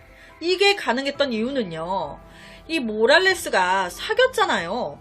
그러면서 이 집에 몇 번 가본 적이 있었대요. 이때 집 비밀번호를 받았었던 거예요. 놀랍게도 이 둘이 집 안으로 들어갔을 때 이 부부 집 안에 있었습니다. 그런데 전혀 몰랐대요. 몰래 들어와서 집 모퉁이에 숨어 있었다고. 그렇게 한 오후쯤 앞서 이 아들이 그랬죠. 모랄레스한테 갑자기 전화가 왔다고. 우리 다시 사귀면 안 돼? 이때 이 전화 알고 보니까 이 타카하시 이치로 집에 숨어 있으면서 한 거예요. 그런데 이때 그의 답변은 우린 끝났어. 원하는 답변을 듣지 못했죠. 그리고 오후 1시경 이 아버지가 집에서 나옵니다. CCTV에 그게 찍혀 있었어요. 그리고 약 30분 후 이번에는 엄마가 집에서 나왔죠. 그러면서 이때 빈 집에 이 둘이 남은 거예요. 그렇게 내내 숨어 있다가 오후 4시 반쯤이 됐을 때 먼저 들어온 사람은 그의 아버지였습니다. 아버지가 딱 들어오자마자 바로 공격, 살해. 그 후에 엄마가 들어왔어요. 똑같이 바로 살해. 여러분, 4시 반쯤에 차례로 이 부부가 들어왔어요. 살해했습니다. 그리고 오후 5시쯤 무슨 일이 있었습니까? 이 아들 타카하시 이치로가 차갑게 우린 끝났어 라고 말한 게 걸려서 모랄레스한테 다시 전화를 걸었죠.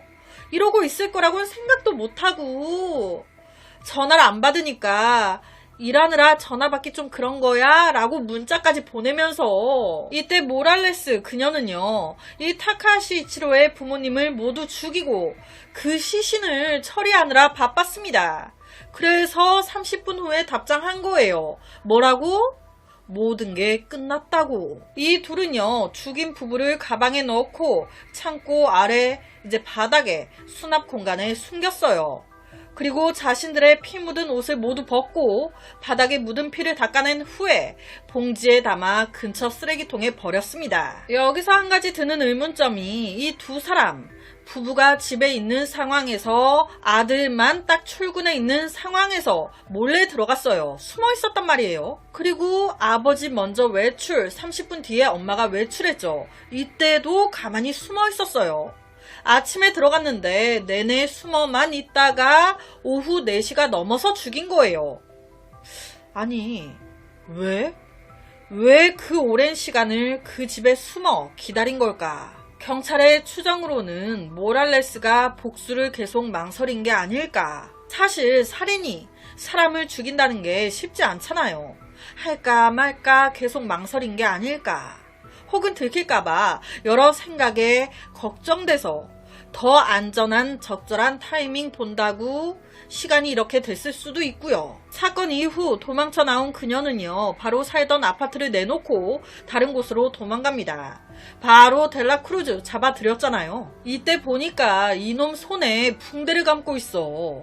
실제 모랄레스가 체포되고 약 이틀 뒤인 2024년 1월 21일 CCTV에 또렷하게 그가 맥주를 사는 모습이 찍혔습니다. 이때도 손에 붕대를. 앞서 모랄레스 한 가게에서 막 다급하게 붕대 찾았잖아요. 얘 감아주려고. 즉 이놈이 죽인 걸로 보이는 거예요. 확인 결과 죽인 건 델라크루즈, 살인을 기획하고 지시한 건 모랄레스였습니다. 똑같은 연놈들이죠. 둘이 죽인 거지. 현재 모랄레스와 델라크루즈 두 사람 모두 계획된 살인 혐의로 기소돼 있는데 참 웃긴 게요. 서로를 그렇게 비난했대요. 제가 주범이에요. 아니에요. 제가 주범이에요. 참 지독한 우정이네요. 이 사건은요, 아직 정식 재판이 진행되지 않았습니다.